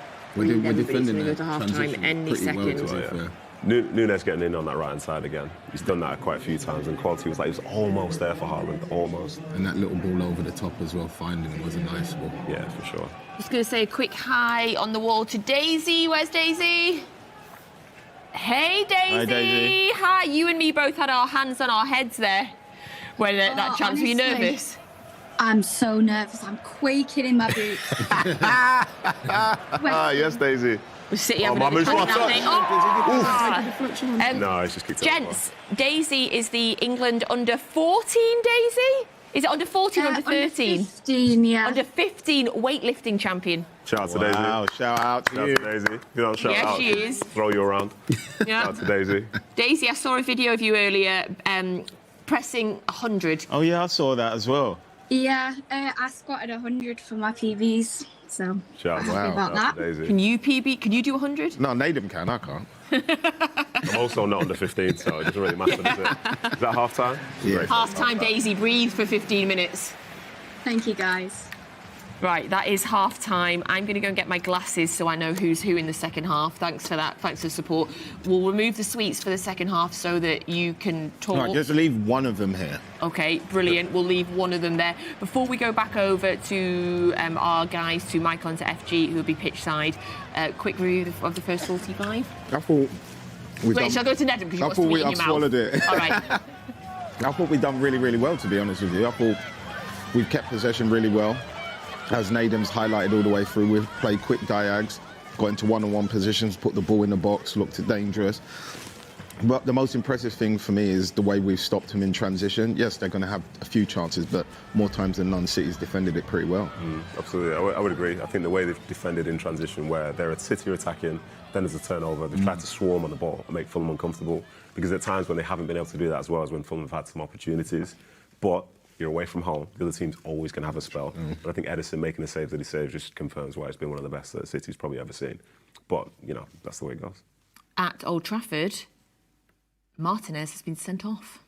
The Villa goalkeeper has been sent off. That's possibly his last game as well, isn't it? Yeah, it is. That is the way that man would go, though, isn't it? That's like so surprising, funny. isn't it? No, you think that's the way he's going. He's probably sticking his middle finger up to all the fans as he's walking out as well. That's the way that man would go. And with that, let's go to a VT quickly. So here we're going to have a look. Oh, I love this. If you've not seen it yet, it is magical. Omar Marmouche answering some questions from some young kids.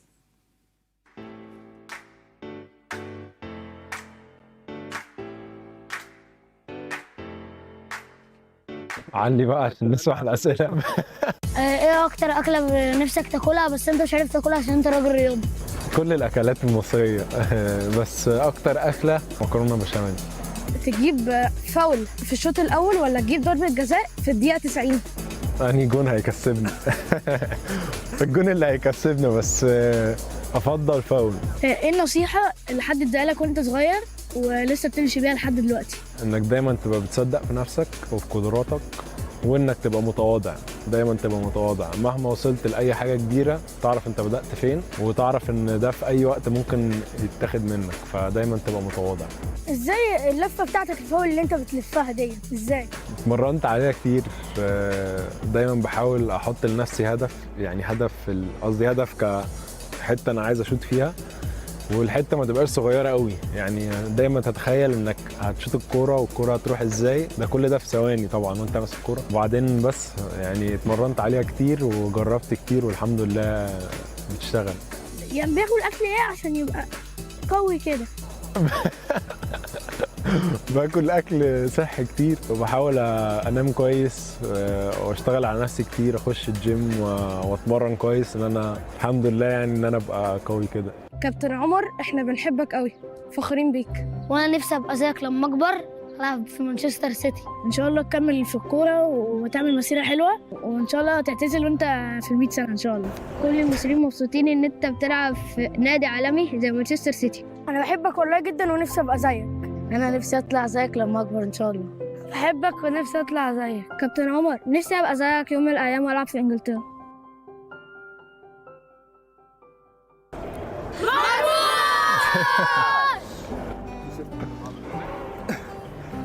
تفكرني بأيام زمان، وعايز أقول لهم يعني شكرا على التيشيرت الحلوة دي، وإن أنا كنت زيهم وبدأت في حتة زيهم وبدأت واشتغلت على نفسي وصدقت في حلمي، فأي حاجة ممكن تشتغل وأي حاجة ممكن تحصل. التيشيرت دي دايما أخليها جنبي، وإن شاء الله لما أنزل مصر أبقى أحاول أجي أشوفكم واشتغلوا على نفسكم جامد، وأي حاجة ممكن تحققوها في حياتكم، فدايما صدقوا في قدراتكم وإن شاء الله تبقوا أحسن مني إن شاء الله.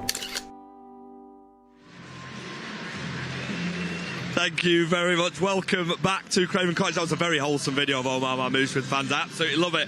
Listen, half-time, 1-0 to Manchester City. A good half, but, I mean, let's just start with that save at the end from Ederson, where he tipped it past the post, that was a brilliant save, wasn't it? Yeah, great save, because you know what, Harry Wilson, that left foot that he has, he can get into different positions, and you know he can go either way, and just curled it into that far corner. It's a good strong right hand, and then as well, just as it drops away, Pereira trying to get it, hits obviously the side netting, Núñez recovering really well. So yeah, big contribution. We've seen some good blocks, we've seen some dangerous counter-attacks from Fulham, but we've controlled a lot of the ball. Yeah, we've been in control. I mean, the goal that we scored as well, by the way, that is one to keep watching back. We were talking about Manchester City's goals of the season.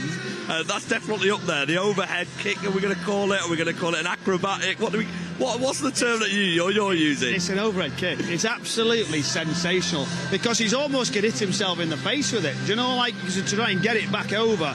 So he adapts, he turns, and then he brings it back, and because it hits off the bar as well, it goes in that far corner. It's almost a snap. He doesn't have a lot of time to think about it. Spins and executes it, and everyone's saying, "Oh, he's getting on a bit. What's the flexibility of an older player?" Look at that angle there. How does he get it then back down and into the goal, but not hitting himself on the top of the head, if you know what I mean? You know, actually, he's got it perfect, in off the bar, and that is the quality. That's what makes the difference. Mamouche has had several opportunities as well. Núñez has got in a few times down the right-hand side. We put early crosses in, an interesting position for Mamouche, you know, down that right-hand side, and we're trying to cross early. Doku on the other side, some diagonals.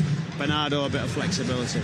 And what about Matheus Núñez for that goal as well? He did really, really well, and it was a good save by the keeper, but the reaction from İlkay Gundogan, it was sensational. I think you should have done that. Well, that was going to be my next point. That. Do you know what? You just I've been known to do that a couple of times, yeah. I think you'd be a bit stiff for that. When I'm playing video games. I need a bit of WD-40 to get you in. Jeremy Doku, by the way, has not been stiff at all. He's been brilliant on the left-hand side. A lot of our players gone through the left-hand side through Jeremy Doku. He had a chance, it was deflected wide. He looks like our biggest threat in terms of going forward, giving him a lot of the ball as well, aren't we? Well, yes, because you're looking to isolate Tete as well at times, or the 1v1 situation. You can create the overload. They've done that down on Robinson. They've created a 3v2.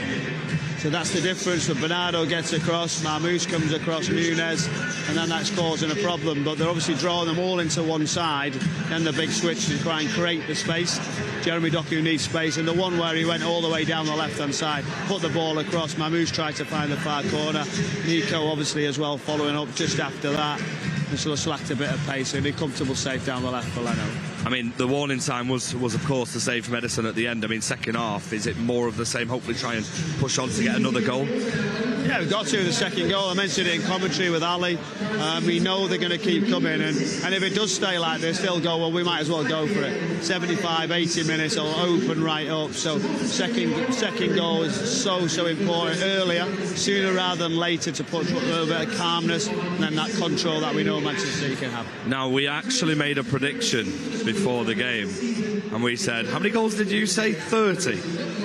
I'll adapt. I'll let you know again. Have you remembered? No, he said 30. I said 30. There's not been a lot of goals. I said 29. It's not looking good, bro. Not looking good at this moment in time. I thought the last day has sort of livened up a little bit. There's not... 6 goals, I think, so far. Yeah. Can we change our prediction, though? I mean, look, you're a way off. You're 24 goals off in the second half. Watch the second half. I mean, is Natalie... Oh, Natalie's in the lead, I think. Is Natalie winning? Let's head back to the studio and have a conversation. Oh, it might be Shaun. Sure. Well, 21 goals, yeah. But attacker, though, as well. So how can you, if you have an attacker, then you'd think he'd obviously promote more goals, wouldn't you? Eh? I did actually just try and throw back to the studio. I mean, what are they doing, FG? Can you tell everybody who's listening? Can you tell everybody why we can't go back to the studio? Look, I've just been told Shaun Wright-Phillips is eating snacks. They're having a little bit of food. They're having a snack. They weren't expecting it. They've gone for a cup of tea. We keep working here. They have it nice and comfortable, and we've got something else to go. Well, listen, I'm gonna. Look, there's the studio. That's a live studio, by the way. Where are you? Well, that's where the hard work is. I mean. The fans are laughing in the background, aren't they? Yeah, we've got the fans on the wall. Nice to see you all. The fans don't get a break. They don't. They're all Shaun, Nedum and Nat have gone. They've gone to have some more snacks, I see. Right, listen, I'll tell you what we're going to do. We're going to head over to a VT of someone very, very special that he needs no introduction. Our number 17, Kevin De Bruyne.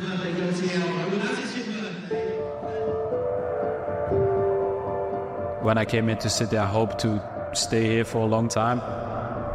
It's a new chance to be better as a player and to win some titles with a team who has a lot of quality players. It's going to be a debut for Kevin De Bruyne, their record signing.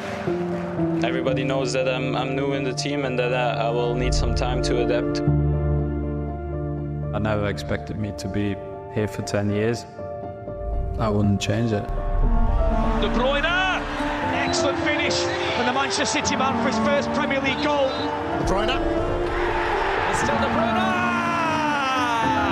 Kevin De Bruyne! That's a smashing goal! His left foot, De Bruyne! Oh, what a goal! I would say I'm still a kind of old school football guy. I play on creativity, on passion. He sees things that other players don't see, but especially he tries things that other players wouldn't dare to try. Feasting off the beautiful service of Kevin De Bruyne. I don't even need to see the ball because I know exactly where the ball's going to come. This is what you see time and time again from Kevin De Bruyne. When you come to passing, no one comes near him. He's one of those players that every single football supporter would want him in their team. During how many years and how many games, that makes him unique. The Manchester City fans sing his name, and this is the reason why. Kevin De Bruyne! Wolverhampton 1, Kevin De Bruyne 4. I helped my team achieve things that never been done before, especially not in the Premier League. 100! Records broken and broken again! In goes De Bruyne.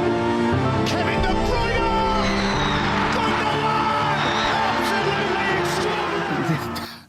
Oh, pass, Kevin De Bruyne. We're back, by the way. I hear that FG and Michael Brown were having a go at us because, I had to go to the toilet.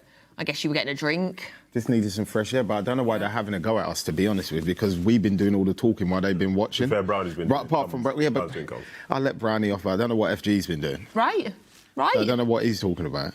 Unbelievable. We need to put him back in his little box, don't we? FG, isn't it? Point fingers.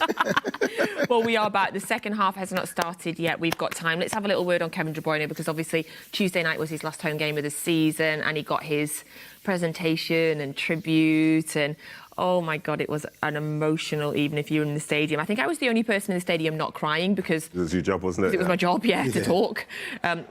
What did you make of Tuesday night, Shaun? It was an amazing send-off. I watched it at home on TV. To see the send-off, the crowd, the part they did after the game for him and his family was just sums up this club, to be honest with you, because it's something you don't see around a lot of other clubs. And they rewarded him the way he deserved to be rewarded for his service and his time here. It's been a joy to watch. Will be missed, not only from our City fans, but by everybody that watches the Premier League. He had that much of an impact on the game. Yeah, absolutely. Nedum, what did you make of the tributes that were paid to him on Tuesday? Yeah, I think it was special. I think to see how long he stayed at the club for is amazing in itself. But then I think as well, he made the point, like, his kids are all born in Manchester. Like, this is his city, you know?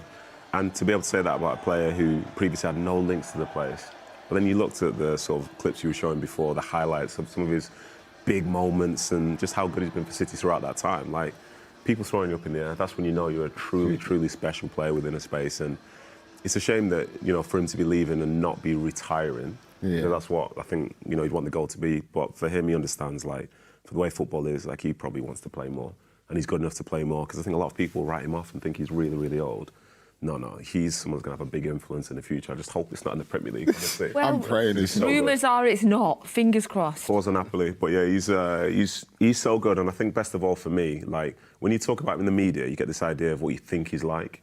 And then you meet him and you see one of the most humble, chilled out guys you'll ever come across. I couldn't agree with you more. Yeah, and when you see, like, the impact he has on the field, he's got every right to be a diva, to be this, to be that, but he's such a good soul. He's just the opposite, isn't he? Yeah, he's class. He's class. He's someone you could spend so much time with and, you know, not have to have any sort of, like, worries about, you know, things. Does he care about this? Does he care about that? This guy is chilled out. He's just chilled. Family, football, and he's happy.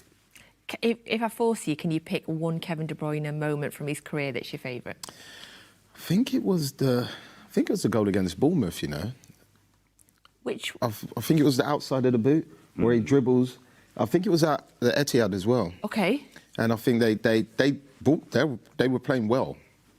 And the only man that could have most probably unlocked him, you expect it to be a pass where he's just dribbling. It's just casually just plants it with the outside of his boot in the bottom corner. I'd say that's one of my favourite. I think he's had loads. Like when you see the amount of assists that he's had, which you can only see one way. I'd say that ball when he played in for Sané against Stoke, which goes around about 400 players, or Oscar Bob, Newcastle, all of that. But I think for me, just for one which I felt in the arena, was when he scored against Real Madrid. That one there, because at that time City were under pressure.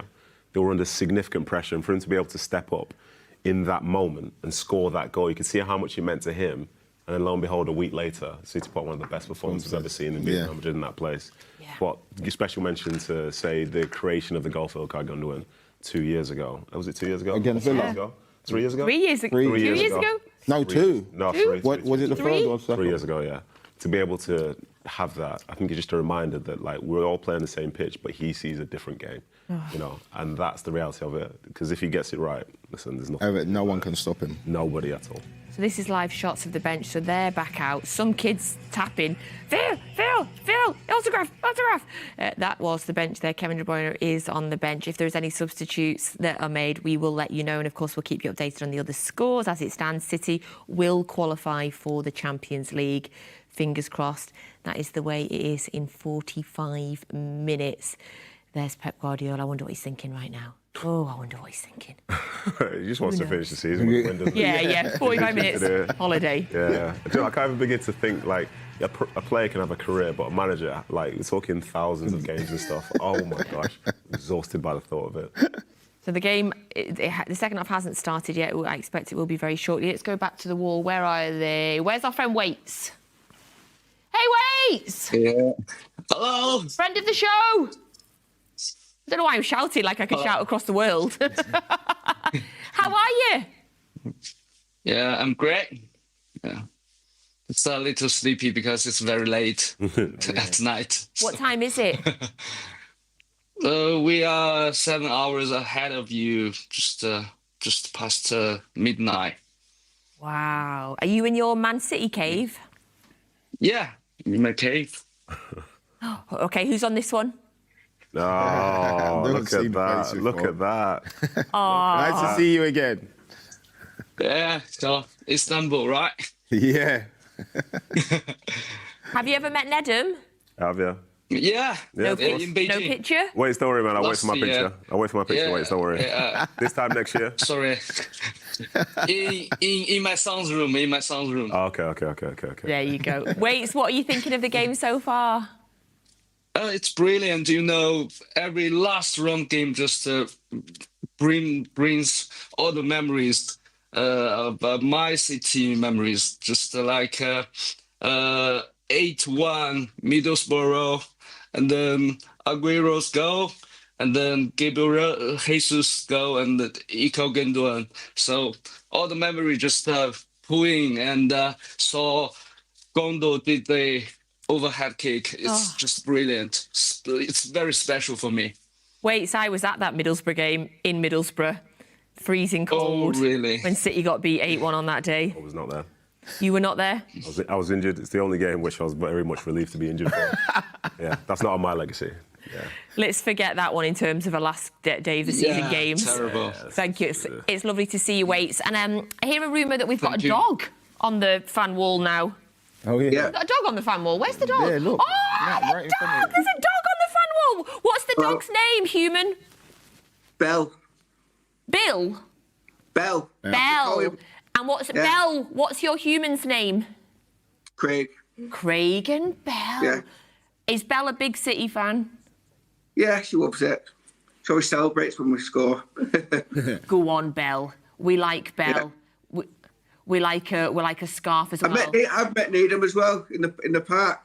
Do you remember Nedum when you come up to me and said you like my shirt? Yeah, it's because I do like your shirt. It's because I do like your shirt, yeah. Of course. Yeah. It's a great shirt. Go on, Bell. Yes, Bell. Yes, Bell. Good girl. Yeah. Who's a good girl? Who's a good girl? Yes. Do you like City, Bell? Do you like Nedum? Is that why you're barking? Yeah, of course. Oh, she's like, nope, done. Done. Yeah, no offence, Craig, but we're going to go now. Now the dog's run off. Thanks, Craig. Thanks, everybody. So the teams are back out now onto the pitch. I love that. I love that wall. Phantom around the world, a dog, a weightlifting champion, people eating crisps and cornflakes.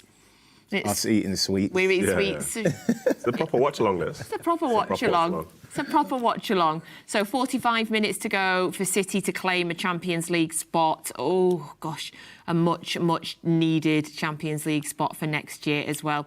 Game is not quite started yet. What have you made of his impact at Fulham? Massive. I think he's done really, really well with that Fulham team.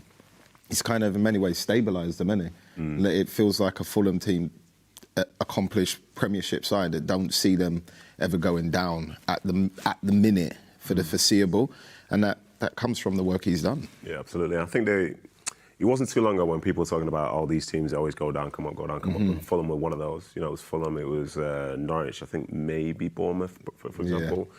But people saying, these teams are never going to do it. But now we don't even discuss it, as you say. You don't think about them for relegation, and for them as well this season. You know, they've beaten Liverpool, they've beaten... they did really well against City.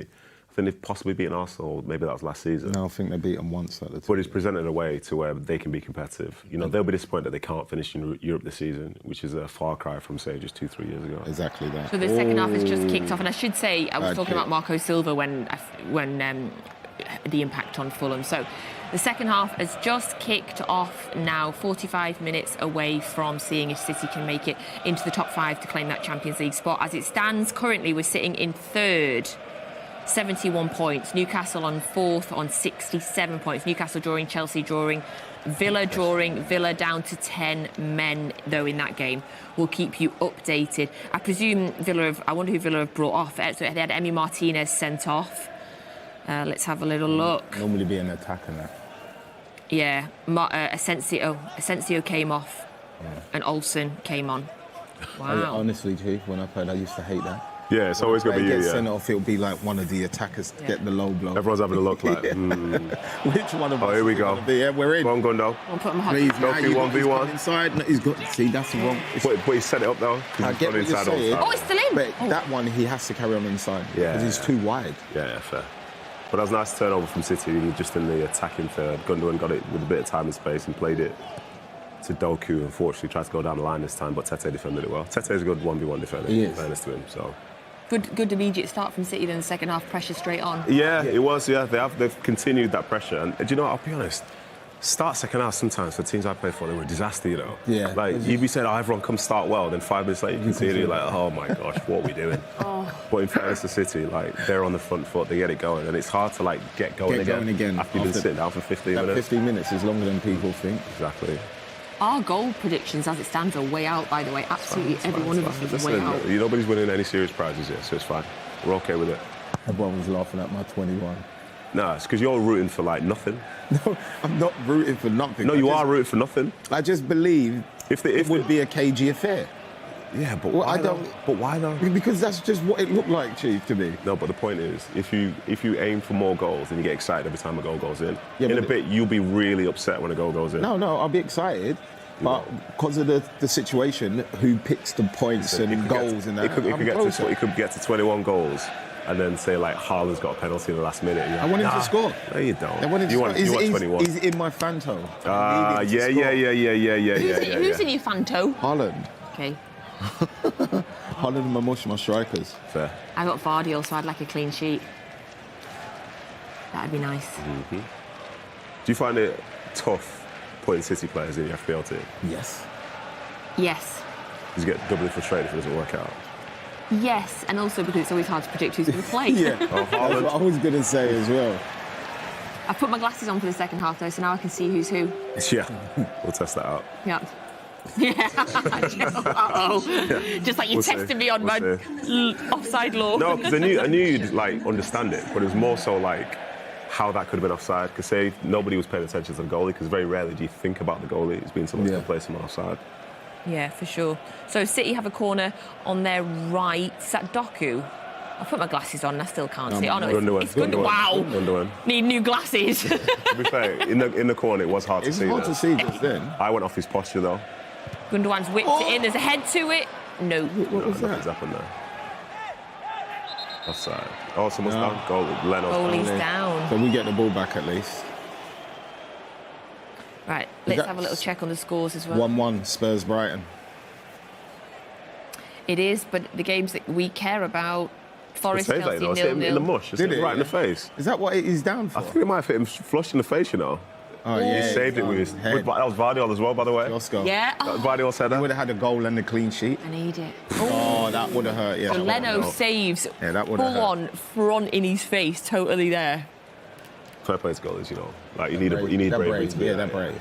You're hoping it hits your arm. Craziness. Yeah, you're hoping it hits your arm. I thought I was brave, but I wouldn't go and goal. No? Yeah. Mate, no one's putting you in goal. You can't lob me. I just said they can't lob me. I can jump. The chief told him I can jump. You got bunnies, yeah.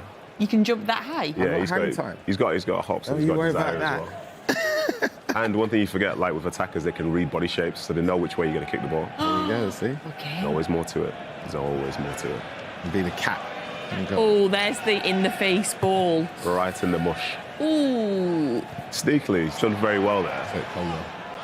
Vardiol can jump. Cole just scored Chelsea leading. 1-0. How are you getting this quicker than me? Ipswich scored as well against West Ham. Yeah. Don't worry now, we'll catch up in a piece. What is going on? I still don't have... Oh, there I do have Newcastle that now. are going to have to push Okay, now. Chelsea. Right. Are they out? Yeah, well, to be fair, the issue now is Villa. Villa have got... Let me check my permutations for you all. Villa are going to have to push with 10. Yeah. So Chelsea just need... If Chelsea win, Chelsea get in. So as it stands, Chelsea top 5. Yeah. So, allegedly United might have scored, but who knows? Oh yeah, it's on my screen. If United score. Oh, United have scored. But it's not on my iPad. Are we going to celebrate United goal? No. Oh yeah, but no. Never. Are you mad? Never. We know what that means now, though. All right, United have not scored. It was offside. So my iPad was up to date this time. Right. No, it just came up on there that United have scored. And now it's been disallowed. Oh, it's been disallowed, yeah? Yeah. It would have been nice. Would have been nice if they did score, because we would have been safe already. We would have been we would be in Europe, in Champions League straight away. All the accurate information on this watch-along. But I still won't celebrate for them. Never, mate, never. Sorry, Keith. I was going to say. Would you? No, I had a flashback to a point last season. So I was working for another broadcaster. You know, I don't always do my work for City. And the game I was at was Liverpool versus United at Old Trafford in the FA Cup. And it was the 4-3. And they put you on that game? Yeah, because I'm neutral in that. But anyway, I was at that game. And Liverpool had a lot of, like, motion at that time. Yeah. And it was expected they were going to, like, dominate. I remember feeling some weird feelings while I was in there. As the goals were going in, I was like, I don't know what's going on here. Oh, he's in. Wilson's in on that right-hand side. No. Oh my God, he snatched that. Him out of all people as well. He's normally. Is it because he's on his Pereira? Is that because he's on his left foot? Do you think? Yeah, but he's normally still technically like sound. So Fulham just ran into the box onto the right, played it on. I mean, near the centre circle. Pereira strikes it. It's blocked. But what were you making of the strike? He snatched it. Incorrect. Yeah. City are now through. He should have played. Should have played Haaland the first time though. Doco on the left. Well, just set him up. Tries to block, but it's blocked. And the ball goes flying out to the right. Nunes picks it up. I feel like he has done the last couple of games. Yeah, absolutely. Yeah. Go on, Bernardo. What have you got? Oh, Nunes is in on that right side again. Ball to Nunes, blocked. Corner to City. Slam it across the box. Just boom, all the power. I think Gundogan should have played in Haaland there. Straight away, right? Straight away, yeah. Could have played it was in. He's played a more complex pass out to Doku, but he wasn't really set up right, was it? Yes, Jared Bowen has scored for West Ham. Oh, you're West Ham fan now, then? Yeah. Oh, yeah. FPL fan. And Ross Stewart has scored for Southampton. That's 1-1. Yeah. 1-1. Arsenal, man. Oh, Dad. Nah, they won Champions League yesterday. Your dad's happy right now, mate. He's over the moon. I texted him yesterday. Yes, congratulations. I saw your dad. Thanks, son. Love you. I saw your dad on the pitch. Your dad was on the pitch at the end of the game, at the end of the Arsenal-Barcelona game, and he was the man of the moment. Everybody was speaking to him. He was speaking to every media outlet. He was speaking to every fan. It's massive chance. That's a big chance for Akanji, that. These set pieces, is this how it's going to happen? But also, it's to set up again. The first 3 set pieces, whatever, the first half all went back post. And now they've snuck one in near post, and they've got 2 people uncontested to head it. So then maybe they play that area all the time now. That's for a bit anyway. But that's the beauty of it. It's like a constant game of like cat and mouse, isn't it? They try and, with City, they try and get you used to one thing. And then they switch it up. Yeah, exactly. Is it appropriate to dunk a button live on a watch-along into your cup of tea? Listen, as long as you don't drop it. People are into weirder things. Here we go. Nico, Ruben Diaz is out wide. On the 18-yard box. Traore. Across right into the middle. You know what I mean? His touch was actually pretty decent. Cleared. Haaland, go on, play him in. Haaland, run. Get on your bike. I said play him in. It was impossible to play him in. I'm just seeing the whole picture. What am I talking about? What an idiot. Bernardo Silva to Marmoush on the right-hand side this time. He's done well. But... And with the backspin as well. Oh my God. Special play. It's such a pleasure to watch. Special play. Special play. These are like true footballers. You know what I mean? That's on ball. No chance. Go on, Erling, take a touch in turn. Please have a shot for yourself. Unlucky. Haaland with a shot that was blocked. Yeah, no, but I mean, that's what I want my strikers to do. Yeah. Like, even if it don't work, it just puts that defence on the back. Oh, Haaland backing in. Back to the goal. It's just a little bit off at the minute, isn't it? Yeah. I'd like another one just to calm my nerves a bit. That's what we said earlier. Yeah. I think they'll have to score 2 to win this. Yeah? Yeah, I do, yeah. This guy, you can just somehow never get the ball from him, no matter the situation. Technician. Fulham are through. Foul. Well done, Nunes. Well done. Stayed in. Well done. That's brilliant defending. You can never think Matheus Nunes. Matheus Nunes with a tackle. The Fulham player's got his arms flapping in the air, but the referee's just immediately said no. Yeah, because he's clutching at straws, I think, there. Because he just leans into him. Well, it's much, I mean, it's shoulder to shoulder, isn't it? It's not much. He's requesting a corner though as well, because he has taken about 5 ricochets there. 2, 3, 4, 5. There's all sorts going on. I don't know. I don't know. If I was Wilson, I'd be thinking that should be a corner as well, I'll be honest. Oh, wow. Edison got away with that one, do you see? He got caught early in the first half as well. But I think he's tried to play on his right foot, he just slipped over. But in fairness, he's gone to Marmoush in the 10, so we'll take it. You can see just killing the game there.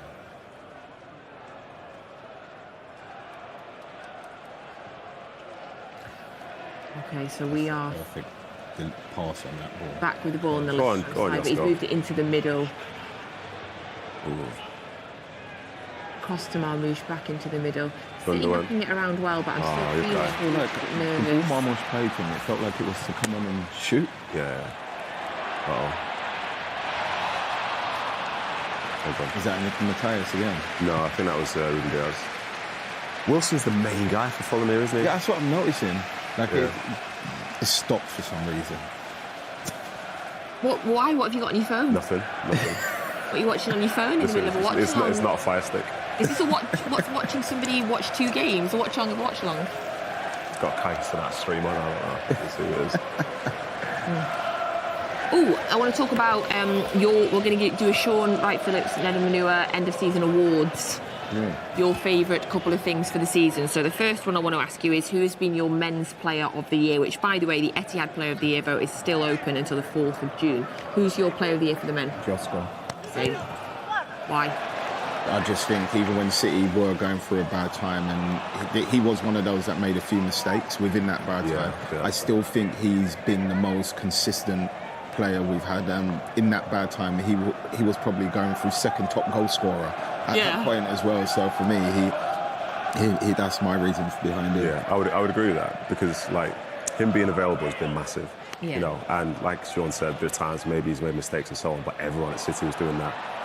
And in reality, like the fact he kept going, and he's been solid as a rock this last third of the season.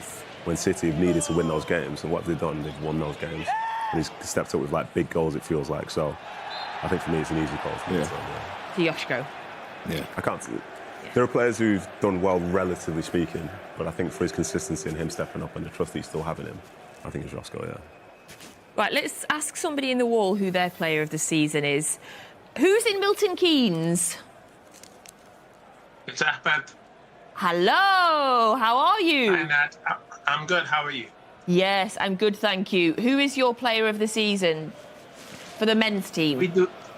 Could we do a player of the decade first? Oh, I wonder who you'd go for. It's not your rules. By the way, City currently they're lining up for a free kick just outside the 18-yard box, just to the right there. So we'll keep talking about that. But OK, I'm guessing your player of the decade is going to be, I don't know, someone called Kev? Yeah, someone 17, number 17. There you go. Ah, that guy. OK, 1 second, Ahmed. I'm going to come back to you in just a second because is Bernardo Silva lining up to take it, do you think? Yeah. Or is that Marmouche next to him? Gundogan next. Gundogan. Yeah. His glasses. This is brought up just a fake pair of glasses. Literally need laser eye surgery. Ball into the box. Haaland header. Ooh, just wide. Oh, still in play. Done the right thing as well. Header it back and across that. Come on, get back in for this transition, boys. Don't let him get in that middle. Oh, he's got the wheels. Traore's running up the pitch now. Oh, wow, Sadlock's come on. Well done, that's a foul. He got himself in a good position. OK. No, right, well done. Ahmed, back to you. Head in your hands there. So Kevin is your player of the decade, but who is your player of the season? I think no one has really stood out, but Josko has kind of been a little bit better than the rest. So where, especially during the time when we were struggling, he was the standout player during that period. So I would say Josko. I agree with Shaun. Yes, I agree. I think we're all in agreement there. I think he's been the most consistent all season. Yeah, 100%. Yeah. Yes, thank you there. Hello, thank you from Milton Keynes. OK, so a couple of changes. Emile Smith-Rowe coming on for Fulham. Big changes for Fulham because Iwobi's had a very, very good season. Smith-Rowe in his first season away from Arsenal as a permanent. Yeah. He's been. I think he's been decent. Yeah, but I think Iwobi's been key for them. I think he's had a lot of assists and been a driving force for them. But in fact, Is that Wilson coming off? That's a boost, you know. Yeah. I thought Wilson played really, really well. Yeah, Wilson did, but you know what Iwobi's like, man. The ball will come in the box a little bit more. He'll take shots. There's a little step over. He'll keep composed. But it's nice to see Fulham trying to say, all right, we're going to try and get something out of the game. Yeah, they're putting on more attacking footballers. Yeah, it's a different Wilson and Pereira off. Yeah, because Emile Smith-Rowe and Iwobi on. Because Alex isn't necessarily running behind as much, but some of the link-up play and stuff. Yeah, it's good. Right? It's good. Yeah, it's good. Oh. It's been a big part of them this season. Exactly. And in many ways, why they are where they are. Yeah, exactly. Yeah. But I prefer if he just has a bit of time off now. Just take it easy, Alex. Yeah. Mm-hmm. So it's still 0-0 Old Trafford United versus Villa. It's still 0-0 Newcastle versus Everton. Chelsea leading Forest 1-0. Obviously, none of those matter if we win or if we draw. We'll finish in the top 5. We are 30 minutes away. Oh my God. Do you keep track? Fair play to you. I have no concept of time. Never do I. I know. Oh, let's do another award for you. So that was your men's player of the year. Oh, let's do a women's player of the year because Yui Hasegawa won the women's player of the year. That's who I'd pick. Oh, really? Her, yeah. Now I'd have gone Mary Fowler. I just think as good as they all are individually and the way the City women play, I think without Hasegawa, it doesn't all stick together like that. Yeah. And some of the passes she plays are just incredible, and the tackles, her positioning, reading of the game when they're in transition. Massive fan. Yeah. Massive fan as well. I think maybe I didn't go for her because she's always good, whereas I feel like it was a standout season for Mary Fowler or Kirsten Kasperai. Yeah. Kasperai did well this year as well. Yeah. It was a tough season for them, obviously. Like, they had their blip when so many players got injured, you know, and it did affect certain key moments throughout the season, but I think, again, as was the case with City men, like, Yui has been available. Yeah. You know what I mean? And given how important she is to that team, the fact she was available and playing the way that she did always would give them a chance. And that's essentially what they needed, and without that, as I say, it's a completely different ball now. Across into the box for Fulham, somebody has picked it up on the left-hand side. City are going to clear it. OK, breathe. They won it back, though. They're shooting from outside the 18-yard box, but Edison collects. That was a cross. So what they're going for here, they're trying to draw City's back line to be quite narrow, and then the ball's going out wide to the fullbacks and so on to get a ball into the box. And most of the crosses we've seen have gone back post. So that's still happened in the second half. But for City, it's like cat and mouse, because you kind of want Doku and stuff to work harder. Oh, Mateus. Still in. Yeah, you kind of want Doku and stuff to work harder. But if it's a bad pass by Fulham, Doku's now running into space. So it's this idea of, do you want to be on the front foot or do you want to drop into a defensive mindset? And for now, the balance is just about right for City because they've got enough bodies committed to try and defend whatever the moment is. Oh, I got that one. Yeah, what were you wooing? We nearly shut the ball down and won it back on the edge of their box. I think Pep will make some changes soon, you know. What would you do? I don't know what he'd do, but I just feel like he is, because I think there's certain aspects of the game which are like fine, but in the first half I think they controlled it a fraction more. Yeah. So I think he'd be looking to try and restore that sort of like balance and order and so on. Yeah, but we also got to understand that they've made changes. So that means the way they were playing before is now completely different as well. 100%. Right, let's go to the wall quickly. Who should we speak to? Lizzie! Hello. Hey, Lizzie! You okay? Yeah, I'm good, thanks. How's your nerves? Not too bad. I feel like we should do it, but, I mean, you never know. It's been a bit of a random season. Lizzie, my eyesight is really bad today, but is that Lauren Hemp on a pillow behind you? Yeah. On my It scarf, is. yeah. A scarf. Yeah. Okay, I guess you're not going to pick Hempo, but who would you have had for your Women's Player of the Season? Yeah, I'd definitely go with Yui. She's just keeps everyone together. She's just so technical, plays amazing every time. So definitely Yui. Another Yui fan. You're happy with that, Shaun? I'm over the moon. Yeah, he knows what he's talking about. He does, he does. Are we going to do it today, do you think? How are the nerves? Are we going to get through this 90 minutes? Yeah, I think, like you said, I think another goal would be lovely, just to calm the nerves, but I think we'll do it. Thank you. Thank you very much. Thank you for being on with us. Another one of them shirts that you like, Nedum, as well, the purple ones. Good times, man. Good times. Love those shirts. Got one of those bad boys, haven't I? Have you? Mm. Did you play in it? What are you trying to say now? No, I've seen you. You've got one with Rossa on the back, haven't you? Yeah, that's a proper mid-90s one, isn't it? Yeah. Okay, still 0-0 in the other games. We are good. We are good. We are breathing. We are breathing, everybody, as it stands. Okay. There may be some action at St James's Park. I'm going to check my iPad before I tell you anything. Oh, wow, he's in there. Hold on, Fulham. Oh, he's so glad he take it. I'm glad he tried it. Everton just scored. Bit of toffee action, yeah? Everton just scored. Bit of toffee action. Love a Great toffee, header. me.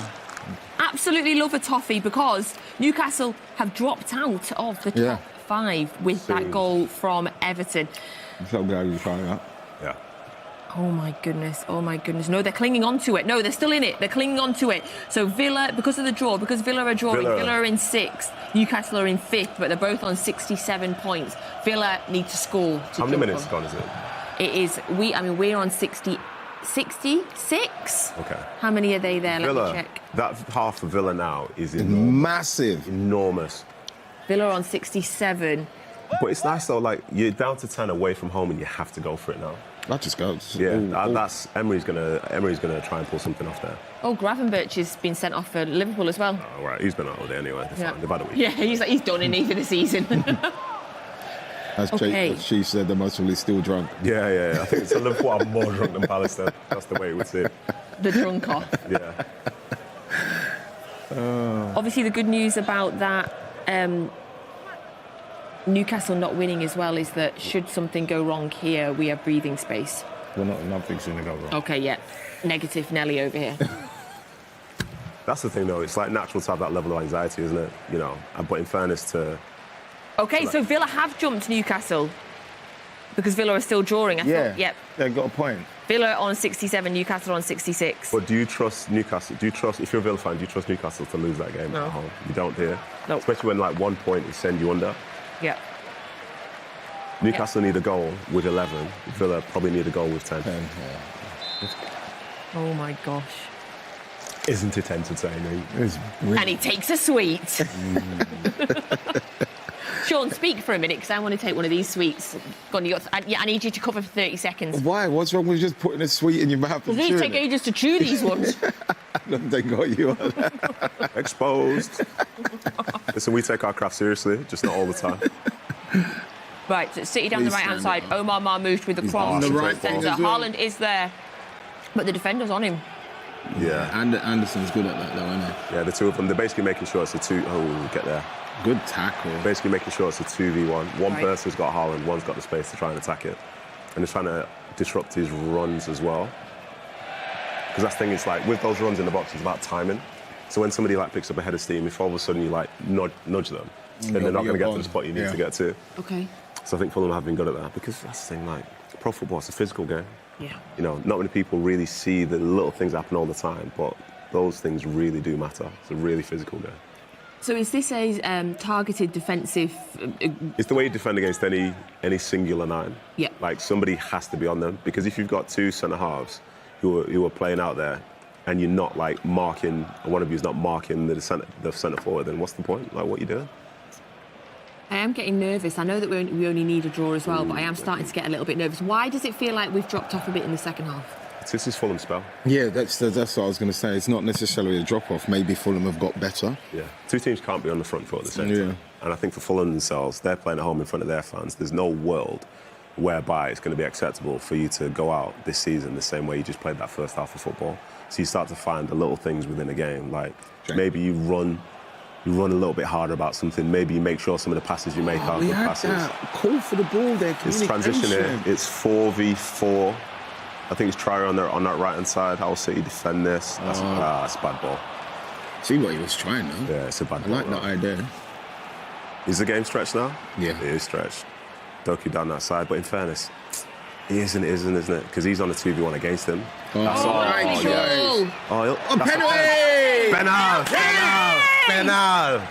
Penal! Who's taking it? I don't care. Haaland. Anyone, Edison, whoever. I would let Edison take it. I'd let Edison take it. Do you know what, to be fair, worst case scenario, imagine he misses, he's got to run back to his goal. Okay, but is it Haaland or Marmoush? The City fans that are there, we can hear them chanting Haaland. That's so sharp from them. So sharp from Ilkay. So sharp. The Wall's all saying Haaland as well. I'm saying Haaland's got to take it. Yeah. Credit to Doku in that. So pick that pass up. Yeah, so Doku's got a 2v1 against him. He's gone down the line and cut it back to Gundogan, who cleverly is just hanging a little bit behind, isn't he? So it's Lukic on Gundogan. Yeah. Definite penalty. They can look at that again. That is a definite penalty. The way he did it. Wait, this is the thing. So the game turned into a game of transition. And before, when we were talking about Doku not tracking back. That's why. Yeah, because then you can throw it to him and then go and create something on that side. He cheats. Ruben Diaz holding the ball. I'm guessing from the captain's point of view, he's now saying, go on, ball, into the back of the net. Yeah, slam this in, yeah. Savio's coming on before the penalty? Haaland's taking it. It'll be after the penalty. Haaland is taking it. Haaland is about to score. I'm trying to push that out into the world. I'm trying to manifest that very much. Ruben Diaz has kicked it, given Ruben has just hugged Erling, given him the ball that he was talking to, and Haaland is going to... Haaland. Oh yeah, I've given him a Hollywood name. Okay, how's the wall? Are you all okay? Who's going to look at it? Who's going to put a cushion in front of their eyes? I never saw that come well. Oh God. They're moving to it. I would love him to score this because it would just settle my nerves and I just feel like I'd be able to enjoy the last 20 minutes. Right, to seal a Champions League place, where are you two aren't even looking? What are you looking at? I'm watching this now. But Everton are bringing it to Newcastle. Okay, right. Erling's about to run up to the ball. He's taking steps back. He looks focused. He's running up. Yes! Cash. Breathing time. Inject it. We can chill now. Inject it. Cash. There we go. Look at the wall. Yes, Wall. Come on, Wall. Come on. Look at the wall. And that doesn't matter what anybody else does. Yeah, it's been a great day, you know. Cheers. We're sad that we're off now. Yeah, cheers, everyone. It's been a great watch along. Thank you very much. Thank you. It's been great spell with you. Oh my God. Good pen, that. The wicked pen. He's the little stutter. Yeah. He's got a little stutter now. Oh, he's got a stutter now. He's gone back in the lab. He's gone back in the lab. He's got left a stutter. Foot into the bottom left corner.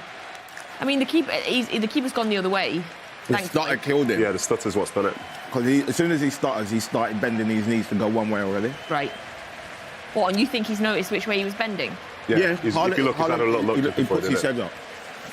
So now Tom Kearney's coming off, the Fulham captain, who's been at the club for forever, apparently his last season. And he's getting claps all round. Well deserved, but to be honest, I thought that sub was made before.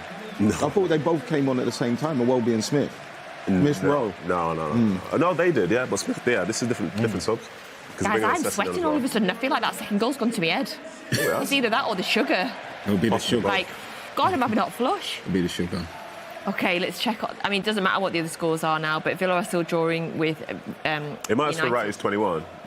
Yeah? You might as for your 21 goals. Yeah, and that's what we're thinking about now. It's my 21. So Savio's coming on. Who's gone off? Doku's gone off. Doku. Probably because he's knackered from all that running he's done. I ain't gonna lie, what did I say to you before? How many successful dribbles has he got now, please? Because I don't really want him to beat my record. He can beat my record next year. He doesn't need to do it this year. Do you know what your record is? 118, I think it was. I think. 118, I think. It's only because somebody told me about it the other day when I was working. Oh, so yes, now I'm Kevin intrigued. Need to get Kevin on. Yeah, we do.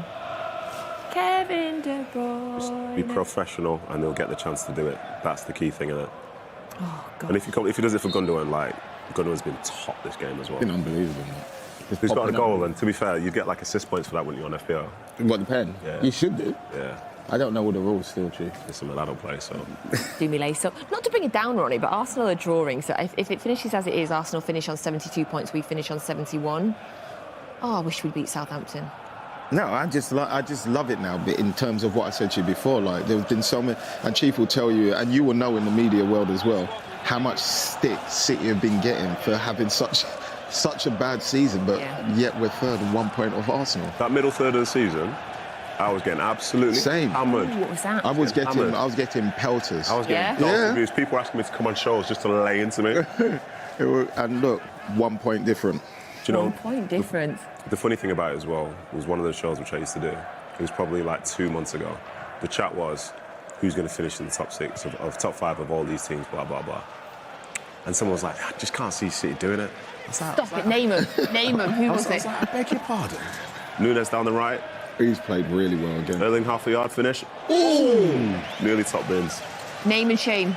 I don't want to. They're still my colleagues. They're still my colleagues, so I can't. But I remember them saying it, because I was remote at the time, and I said, there's no way we're having this conversation. And I think it's because people, like, when it wasn't going as well, people weren't necessarily watching the little details and little things that were going on, but they're also not tracking the opposition.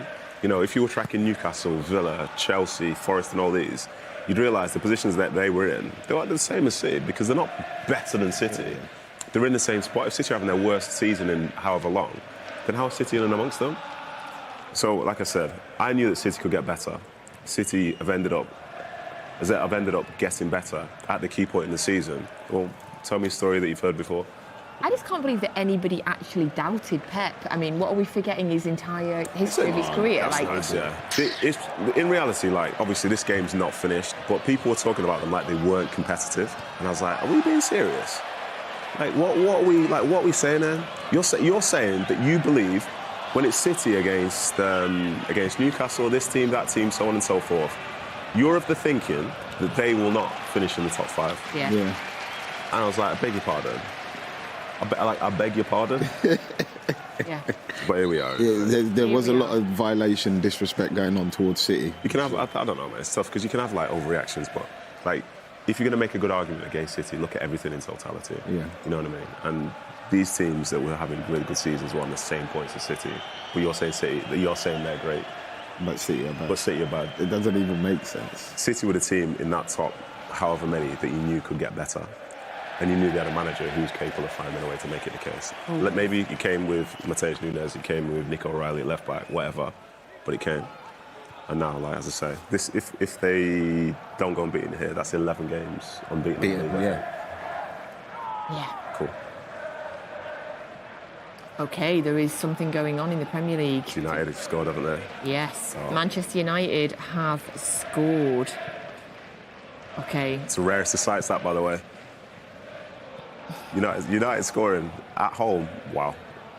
Let's soak that And up. so do you know what that means? Newcastle go back into fifth.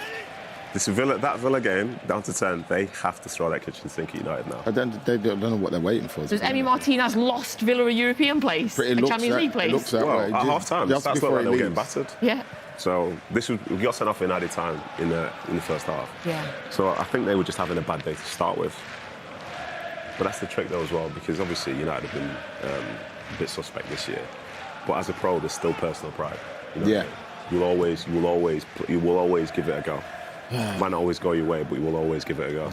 I wonder if there's somebody at St James's Park with an old wireless radio, like radio that we used to do in the old days, and like listening to the scores in his ear. Yeah, 100%. Rightly so as well. You know, football. Passing the word around, and then it starts to like ripple through the crowd. As much as football changes, like radio is still a good way to get an update. because the comms will be going and you'll catch it in real time. You know, It's true. You could be thinking, oh, I've got to do this, got to do that. No, sometimes those radio waves will hit for you. Now, Nedum, not to make you feel bad or anything. I promise you, if it's about the goal tally, I don't care. 78 minutes gone, and Shaun is only 4 off his That's goal fine with tally. me. I'm cool with that. I'm cool with that. Shaun, everybody laughed at you, but now you look like you might be No, onto something. but if you look back, why was I like that? It's because I wanted him to root for goals. I went high so I can root for more goals. Yeah. You were bothered about entertainment value. Yeah. Like Wrighty was going low because that's. I want to win. That's more because he wants to win. I just want to see good I want to win. Shaun, I think a watch-along suits you. I think you like it. I think we need to do it more, innit? Yeah. You know, we're going to have to speak to him that. It's nice and chill. We just eat some sweets, watch the game, have a catch-up and all that. Fulham with a cross, but it's gone out. It's cleared by City. Played it out. I didn't look, my watch looked like it was going to fall over there. I thought the same thing. Oh, the only thing is we need a bigger TV if we do this again. Yeah. Yeah. Yeah, I mean, I've definitely. put my glasses on. I still can't see who's who. Yeah, we need a bigger TV for sure. City have been a bit sloppy since it's gone too, you know. Yeah. Fulham maybe it's easier for Fulham to play now because there's no pressure on them anymore. But, you know, City needs to keep an eye on these next 5-10 minutes so the Fulham don't score. And I feel like they've got that sense of momentum to drive on. Right, gents, I've got another Become uncomfortable. Yeah. end of season question for you. Go on. City's game of the season. Your favourite City game this season. I did enjoy the Aston Villa home game. Yeah, it was an important one as well. Important one, yeah. Good chance for Fulham there. Header. Oh. I'd most probably say that one, you know. Yeah. What was it? Was it the Wolves game we scored? Nunes got in the last minute. That was a big one as well. Yeah. The Wolves game at Wolves that I was at when Stone scored in the last minute. That was a good one. That was a good one, yeah. I think for me, in terms of stuff on the line at the time, which felt important, the Champions League game against Bruges. That was a big game. Yeah, that was a big game against Bruges because, especially for them to be a goal down as well, but to still like find a way to win that game, and then the last 10 minutes of the game they just kept possession. So that was when it felt like a bit of old City. See, just what game maintenance? Yeah, game maintenance. Yeah, and obviously like Bruges were also accepting because they were getting through, but City were a goal down against a team that had a belief that they could win. So I'll take that all day long. We can see on our screens it looks like Phil Foden is about to come on. He is stripped, he is standing ready. We'll let you know if he comes on. The wonderful thing about this watch-along is that we can do some serious punditry, which I know you enjoy doing, Nedum. Sometimes. Some serious punditry. So that's full. Oh, good save by Edison there. Played really well. Pushed it out. Great, slow the game down. That's Right, brilliant. Take this thing out of we're the game. about to do one extreme to the other. Could you give me some serious punditry on that save, please? Yeah, sure. So the ball went out to Robinson, I think it was, and it's a cross into the box. And Edison's read it quite early and gotten out and gotten a strong wrist to it because he's parried it outside of the box. And I think just behind Edison, if he was to have not been there, I think it was Smith Rowe possibly for a tap-in. So what's good about goalkeepers, especially like Edison at his best, is that he can sense the danger, he can sense what you're going to try and do. And instead of just being on his line waiting to try and save a shot, sometimes prevention is better than cure. Yeah. So he prevented the chance to shoot by making sure he got out there. And this game's played really well. Really, really well. So some serious, excellent punditry from Nedum as we can see. Kevin De Bruyne coming off. So Phil Foden's just come on. Omar Marmoush has come off. Kevin De Bruyne is stripped. So from serious punditry to a puppet. There is a puppet on the fan wall. Hello, puppet. Sorry, I can't hear that. Puppet, could you speak a bit louder? How are we all doing? You're not supposed to move your mouth. Come on. He's a Man City fan. He's Elvis. Oh dear. Well, lost our minds there. Is he called Elvis or has he got another name? He was bought as a present from a daughter many years ago. Georgia. Aww. She works at Man City. I'm very proud of her. And this puppet, Elvis, how old are you? I'm 20. He's moving his mouth. You seen that? He's moving his lips, everyone. He's moving his lips. I saw that. Saw that. Georgia, give us a wave. Yay! Cringe. Somebody just died of cringe. Oh, gosh. Georgia, is that your dad? Yes, That's we George's love dad. that. Georgia's dad and Georgia's toy bear from 20 years ago, Elvis. 20 years ago, you sure? History. And Georgia is there now because I supported City as a young kid and she followed my footsteps. Look where the Well pass- done. Excellent So parenting. fantastic. Yeah. What's your name, Why would George's you be dad? there? But that pass has to come back. Yeah, Mike. perfect for- Mike, excellent parenting. Thank you for raising a great daughter that we've stolen from you. Thank you, guys. Prime Thank you for speaking to us. Bye, Mike. Bye, Elvis. Right, Sean's just put 3 sweets in, so he can't speak for 5 minutes. But Kevin De Bruyne is coming on. Is that Erling Haaland going on? Yeah. Yes, it is, yeah. And that is Ruben Diaz has just given the captain's armband to Kevin De Bruyne as he comes on. Oh, we've got another interesting substitution. Hold on. So this is Haaland off. Liverpool scored as well, if anyone cares. No, we don't. Wrighty's on 18 for the thing now. Okay, so that was Erling Haaland off, Kevin De Bruyne on, and then I didn't see who went off. Gundogan's going. It was Gundogan off, and it was Claudio Echeverri on for his Premier League debut. Obviously, he made his City debut in the cup final. Now he is on for his Premier League debut. Kevin De Bruyne getting obviously a huge reception from the Manchester City fans. And banner saying thank you, KDB, is held up by the Blues. And they are clapping and cheering him for his final 6-7 minutes. Oh my Fulham goodness. fans clapping as well, by the way. It's made me emotional, that. Fulham fans clapping as well. Good Fulham See fans. that in the Well background. done. It's his last ever game, isn't it? Officially. Shaun, 7 minutes left of Kevin De Bruyne. How do you feel? What's that time? Very sad. Give us 10. Give us 10, Kev. Do you think he's got time to do something? Yeah. Absolutely he does. Kevin's got time to do something in 3 minutes. Oh, you're right. Do whatever he wants. As soon as he gets that Listen, if ball, he wants to he's play there. channel balls, play channel balls. Take it back to old school days, Richard Edge, or whatever you need, man. Let's do it. Just come in, just He's played it back. controlling the game already, taking a sting out of it. I've got to say, man, he's unbelievable. You know what I mean? So I've had the chance to watch him as a City player. It's a privilege, isn't it? Yeah, we've been so lucky across all the years of so many players that we've had. But we've actually had a generational talent, be it City, that's fallen in love with the football club and brought some of their like best memories that we've seen in our lifetimes. Like Echeverri. Phil. Oh, is that Phil? Yeah, I'm gutted he's leaving, to be honest. Yeah, you are? Yeah, Oh, yeah, I mean, we all are. Spurs have conceded a third, who would have thought? 22, there's a number, you're out. No, wait. You're 22, you're out. Yeah, but I'm closer than you, so it don't matter. Listen, nobody said you could go over. I'm just getting as close to it as possible. That's what I was thinking about. But yeah, he's class. To go back to Kevin, they sing that song with real pride because he is the guy. Like, people don't play the game like he plays the game. People don't see the game like he sees the game. And for him to have represented City in the manner that he's done for all those years, worth every penny and more.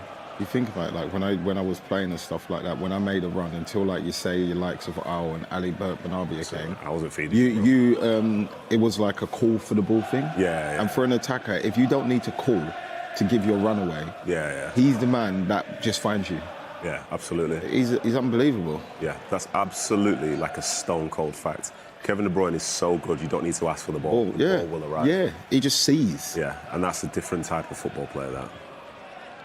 That's not like I say, he loves it. His kids are Mancunians. Man, you got a pen. Do you know what, I think he's... you got a pen.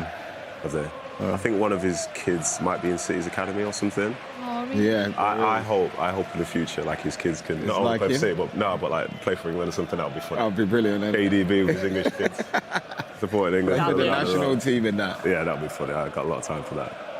Oh, Aston Villa are done though. Aston Villa are done, do you think? They just got that penalty now. So is that disappointing then for Aston Villa not to finish in Champions League? I think so, yeah. They won't take it. I think they won't take it well. They won't take it. Well, I say they won't take it well. They'll try and take positives from it, but in reality, they messed up on the last day of the season. Yeah. Like, Eriksen has scored that penalty, so United are 2-0 up against Villa. yeah, because not only have they not qualified for the Champions League, but they've also had probably one of their worst games of the season at a team where they would have been expected to win the game. Big result for Manchester United, that as well, because it lifts them from being the worst team that didn't get relegated up to 15th. Yeah, cooking on gas, aren't they? Yeah. Do well in that. Yes, Phil. Stay with it. I think they've got like an off-season... Post-season tour they've got, yeah. Post-season tour next week. The vibes will be high now. Post-season tour. Like they ain't played enough games. Can't have an FA Cup replay, but we can have a post-season tour. If they're gonna do it, as long as people keep the jobs, I'm alright with it. Yeah, this is true. I mean, players. If the players, I heard he's letting go more people. Like Fulham are shouting for a penalty. The referee has put his hand to his ear as if he's asking and waiting. Right, he's waiting for VAR to tell him. So Fulham are shouting for a penalty for a handball in the box. It looked too close in proximity. I couldn't see it properly, to be honest. We've not seen a replay yet. When we see one, we'll let you know. There's no one kicked the ball out of play. The player's carrying on, which means the VAR are looking at it. De Bruyne on the half turn. If the play carries on and the referee stops the game, then we know we're in trouble. It's a penalty, yeah. But the game is still currently playing on. Edison has the ball, so now we'll find out. When he's like this, that's the thing about prevention. He gets out. Yeah. No penalty. No penalty. Because it's no penalty wall. It's too close within proximity. What he's talking about. Look how close he is, bro. Yeah, it's nothing. You can't move. I'm sure we'll try and complain about it, but in reality, please have a shot. Go, Claudio. That's it. It's Claudio, isn't it? Yeah. Playing as a false nine. Welcome to the Prem. Playing against Joaquin Anderson and like the Cuenca at the back.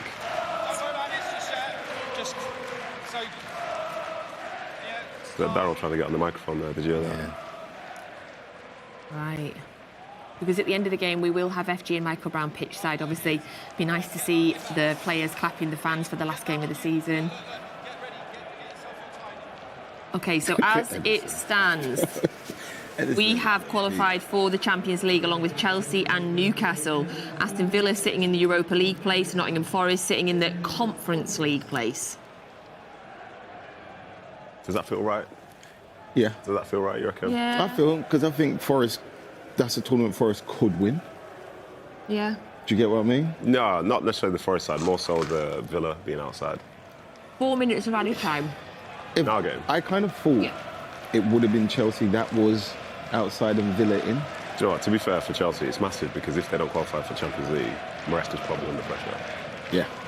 So for general job security, fair play.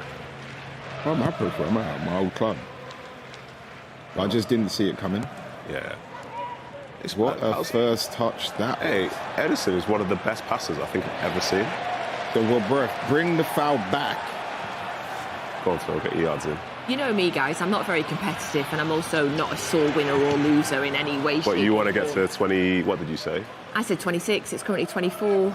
Everyone was laughing at me and you copied me anyway.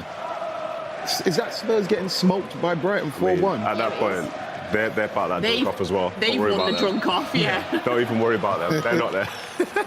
Last game of the season at home. One of my friends was saying, I don't know when they had the parade, but it said like Brennan Johnson. He wouldn't get off the stage. Yeah. He started today. So come on, what are we doing? He wouldn't get off the stage, mate. Wasn't it yesterday that? Wasn't that a weird day to have a parade before your last Premier League game? In fairness. Bank holiday tomorrow. In fairness for me, as long as you can have one, it is what it is. Yeah. That's the key thing. You know what I mean? They've had one. Ruben, all right? So are we on 24 goals currently, or Edison's not. have we totted up that? I'm going to add it up myself, not that I'm competitive in any way, shape or form. Well, not trusting the count. 7, 8, 9, 10, 11, 12, 13, 14, 15, 16, 17, 18, 19, 24. Sounds like 2020 election. Come on, we need 2 more goals. Come on, City, 2 minutes. Edison is down. Is it his groin again? Edison, get up, I need 2 more goals. Ortega's not ready. Ortega's he's just chilling, innit? Don't mind it, Steph. Because Carson must probably come on, innit? For the last few minutes. Is he on the bench? I think so. Normally is. Ooh, so if Forest would have beaten Chelsea, they'd have been on 68. If Forest had beaten Chelsea, they'd have been in the top 5. Yeah, that's what I'm saying. They've blown it. Yeah. In the last game. So, yeah, in the last game they've blown it. That's what I was saying earlier. How come the man still Newcastle got lucky because they've got a tournament in 3 weeks, and that goalkeeper's just season's not finished. That is his groin as well. Is the season ever finished? Because that's this season will never finish. That's what he was out with before. With groin. This season will never finish, by the way. I don't feel like last season finished. This must really why all 3 of us are so mentally tired. Tell you what, Nunes played. The way he gets around that arm is nice. Oh, Ilkay Gundogan. We're seeing a replay of Ilkay Gundogan's goal. That finish. His adjustment to it was scary. Beautiful. Beautiful. They won a pen as well. And then he won the uncles. It's funny, isn't it? He was people questioning him, why did he come back, this, that and the other, struggling with this, that and whatever. But then look at the final part of the season, when it comes to the toughest part. Yeah. He shows up, but I always, when people coming to me with that argument as well, Chief, Look at that I was still like, of Gundogan. yeah, it's wicked still. I was like basically saying, the guy's just come from La Liga. Yeah. Give him time to adjust and get back to playing Premiership football. Yeah. He'll get the hang of it, and he did. So, are you surprised by any of the scores today? United beating Bernardo's funny. No, I back that one. Bernardo does that something a lot. Chelsea beating Forest, surprised, expected? I wouldn't. I am surprised that is Chelsea winning there. To be fair, because it's a hard place to go. To be fair, the one I would change is the Villa United one, and the fact that Villa have had such a torrid in that game. Oh! Save from a man that was just down getting treatment. Yeah, the fact that Villa have had a torrid in that game to where they've not scored and had their goal sent off. Yeah. That there. Like, United were always going to be competitive, but then also, like, Newcastle sneaking in. Yeah. They're losing at home, sneaking in. Newcastle got lucky. Yeah.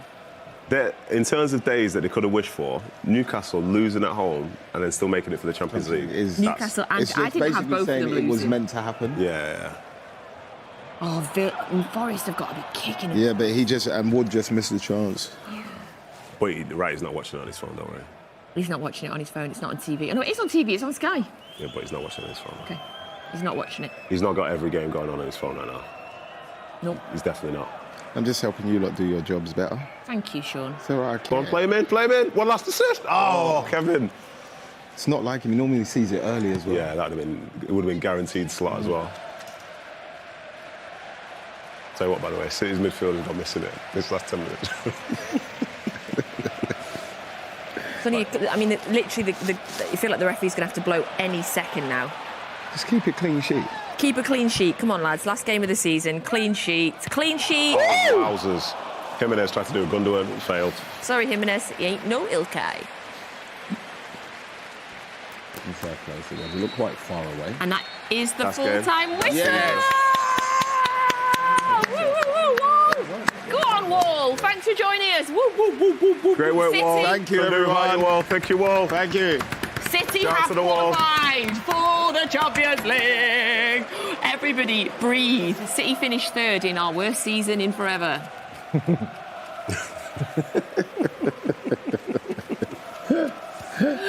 I think I have got a little bit loopy, this year. Yes. To be fair, that middle third was. There's a lot of firefighting. Wow. There's so much fire. Right, we're going to go over and make FG do some work because what a day that guy's had as always. Right, Michael Brown and it's just FG. It's just here we go. Hiya, Brownie. Michael Brown. All right, lads. All right. Right, FG, Michael Brown, over to you. You've done a wonderful job all season. We're only joking. We love you. Right, over to those two. Thank you. We love you guys. Listen, Manchester City have qualified for the Champions League, and it was comfortable in the end. Shout out to our amazing supporters, by the way, throughout the whole season. There's something special about the last day of the season because when you're in the away section and you can feel the atmosphere, the support, it's just incredible. No matter what, these fans are here, and they'll be here next year as well. I said you were driving it. Were you doing all the songs? I was. Were you involved? Were you in the mix? Yeah, my dad was actually making most of the noise, to be fair. Do you know what? When the penalty went in, he had to wait a long time, didn't he, early? And then from there, so cool, composed, knocked it in the corner. Some good performances. I was really wanting that ending in with Kevin De Bruyne.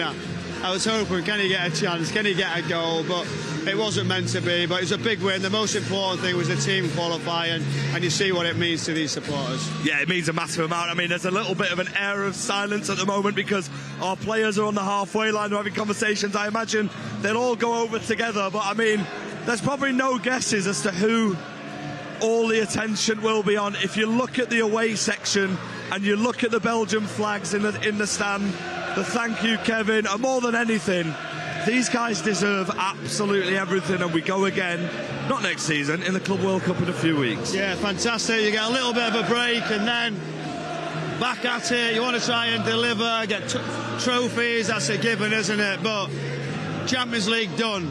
and then you see the message, don't you? Thank you to an absolute superstar in Kevin De Bruyne. I mean, it's just incredible what he's brought to this football club, but there's a little bit of a coming together in the middle, obviously having a look of a certain sort of respect to each team as you come to the end of the season. A weird feeling, you like almost go, right, we're done, we're finished.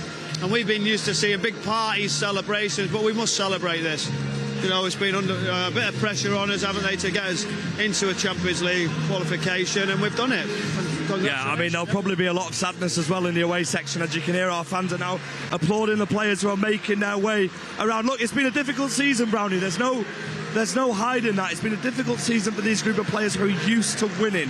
On the back of 4 in a row, 4 Premier League titles in a row, never been done before. They've won the treble, they've got 100 points. This season now, the most important thing was getting over the line, and they've managed to do that. We'll be playing in the Champions League next season. Yeah, and it's, you know, the Champions League is the pinnacle. All the players coming from all around the world, wherever you're signing them, that's the first thing. Are you in the Champions League? When you are, it's much more attractive. That's a given, isn't it, for you to come and sign and get better and better. And the trips are great, all around Europe, for the club, regards to on the map, growing, getting stronger. So the job was done, and you know, they did exactly what they needed to do today. Really professional performance. A really professional performance. Edison's going to go and give his shirt into the crowd, I think, or his gloves, like he does the majority of times. But all the focus is on one man. He's the last man walking towards the supporters to thank them, and they're going to thank him. There's a lot of sadness, there's a lot of respect, a lot of love. But it's end of an era, and Kevin De Bruyne is signing out after securing Champions League football. Well, he is. Are we ready as he comes? He'll really feel that. But you just listen.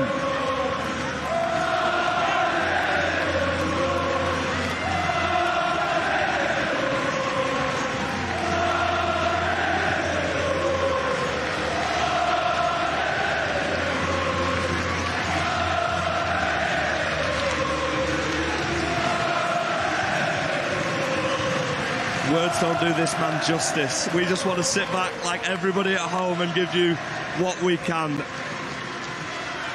That's great, isn't it? Absolutely brilliant. All the players want to give him it as well, because he's he's one of those team players that's got the respect. You can see.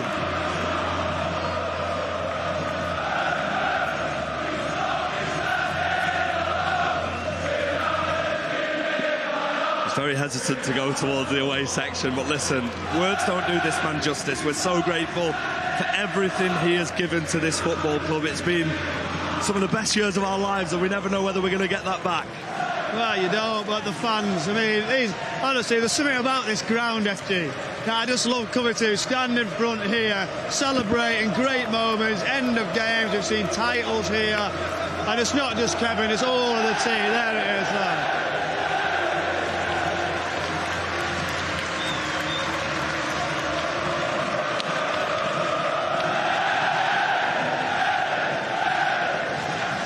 I think we could do this all day, Brownie.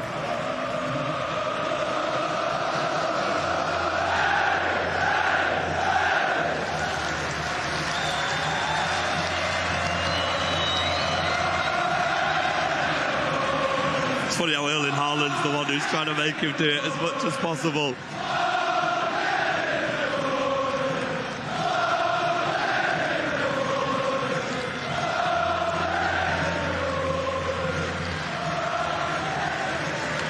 Your turn, FG. Are you going to do it now to lift them? Listen, mate, I think it'll be Michael Brown, if anyone, who does it. But listen, end of an era at Manchester City, a day where we all look back at the number 17 moving on from our club after giving absolutely everything. The definition of a legend, and like the fans are saying, once a blue, always a blue. Well, that's true, isn't it? You know, it never leaves you. You've got to understand what this club brings to you. There's Pep's, that final goodbye from Pep Guardiola for the season. You know, that's it. It's a thank you from the fans to the players. And I've been standing there, not just Kevin De Bruyne. It's your last moment. It's the close of the season. It's a strange feeling. You know, you're walking away for your holidays. Some are wondering what's next for them. You know, the Club World Cup's just around the corner. International football in a week or so for most. But, you know, it's that walkthrough we've seen last week as well. It's been a bit like all Kevin De Bruyne, but I think the appreciation was for all of the players there, and rightly so. You know, at times you want to win things, you want to deliver, but still overall appreciation from players to fans is always special with this football club. Well, listen, I mean, it's almost obvious what we have to end this segment with, and it's thanking our incredible away support. Me and Brownie this season have had the pleasure of going to pretty much as many as we can. I think Nat's done a couple where we had a last-minute winner with Nat. Yeah, as Nat well. got a classic, didn't she? Nat got an absolutely brilliant game. But look, it's been an absolute pleasure, and these supporters, they travel everywhere, no matter what. And I know a lot of people who are watching on MatchDay Live. I've seen the fan wall today as well. Like, from us, I think it's just thank you, because it's been a difficult season, but we've got through it. And here we are, we go again in a couple of weeks. We've had to pull you through at times, haven't we? There's been disappointment at endings of games, and you vice versa. When things don't go your way, when you travel down and you've got to come in front of the fans and try and, you know, explain certain things. But do you know what? This is fantastic, isn't it? We've seen De Bruyne there, which you'll never see, right next to him. For these fans celebrating Champions League again for Manchester City. I've just had some absolutely horrendous news. Natalie Pike has won the goal tally competition, Brownie. We had one job. Look how happy she is. She just keeps winning, bro. Like FBL as well. Like, knowledge, she's doing her prep. That's what she's doing, FG. Oh, she's lucky. Which one is it? I mean, yeah, well done, Nat. I'm really, really happy for you. And that goes for everyone who says stuff about Natalie Pike on various social media platforms. You don't doubt Natalie Pike's knowledge of the game, all right? Because she's got more knowledge than me. She's got more knowledge than a lot of people. So yeah, will be disappointed in there, by the way. Well done, Matt. Well, yeah, Shaun looks you know that. Shaun looks devastated. Nedum's not smiled one. I know that already. Thanks, FG. No, it's been a pleasure, though. Thank you. Thank you very much. We'll head back to you in the studio. Nedum, Shaun, by the way, I'm not forgiving you, mate, for when you went to Chelsea. Chef Shaun. The new chef in town, that's why I'm here. Oh, yeah, Chef Shaun. We'll see you soon. Much love to you all. Thank you, guys. Don't go, FG and Michael Brown. We'll miss you. We won't see you for ages now. Oh, yeah, we're not going to see each other for a while. Hopefully we'll see each other at the Club World Cup in that studio, you know, like... Listen, we've got to be careful. They're not allowed to stay on that chair too long. They must be due another food or... Yeah, to be fair, we want you to have a break, so we're gonna head back to you. We've got loads of work to do. OK, go on. Thank you, everyone. Bye, Thank you for this season as well. Thanks, FG. Thanks, Michael Brown. Cheers, guys. Not excited in the slightest that I won the goal tally, although I'm a bit gutted. I was going to go 25 and I ended up going 26 and it finished on 24 for the day. Also, what was finished was all of the sweets, 2 bowls of sweets. Did the crisps get... The crisps did not get finished, which I expect is because they were crunchy and a bit noisy. Yeah. Get finished on your side? Couple of sweets. Did the cornflakes get finished on the wall? I guess they did as well. Thank you, everybody, for being here today, joining us on the wall. We really appreciate your company. So you all have a couple of weeks off from City. So rest up, ease, breathe, get some sleep, because we are only a matter of weeks away from... the Club World Cup. It starts on the 14th of June. That is when the tournament starts. But City's first game is the 18th of June, when we'll face Moroccan side Wydad. Does that sound right? Wydad? AC? Well, I can't see it. Yeah, how do you spell it? Yeah. W-Y-D-A-D. Yeah, Wydad. Yeah. Wydad? Yeah. Wydad? OK. And then after that, we'll play Alin. Not Alan. Not Alan. Alain. Is it A-I-N? A-I-N. Alain, yeah. Not starting my prep for this one yet, FG, in case he's watching and he's wondering. Listen, I could be getting it wrong as well, but I think it's Alain. That's the 22nd. That's the one that's in Atlanta that Crunk, that was on the wall, said he was going to. And then we play Juventus in Orlando on the 26th of June. So you only have a couple of weeks off from City, everybody. Shaun Wright-Phillips, you will be out there. Are you excited? Yes, I am really looking forward to it, to be honest with you. Is it the games or is it the Miami nightlife that's you're looking forward to? The games. Of course. Work before play, Natalie. Of course. After we work, we play. Then you've got to play a little bit, don't you? Of course, man. You look after yourself. Are you looking forward to it? Yeah, it should be good, yeah. It's nice to have, like, that bit of football in the sort of midsummer region and to see how they're going to do as well, because it's new, isn't it?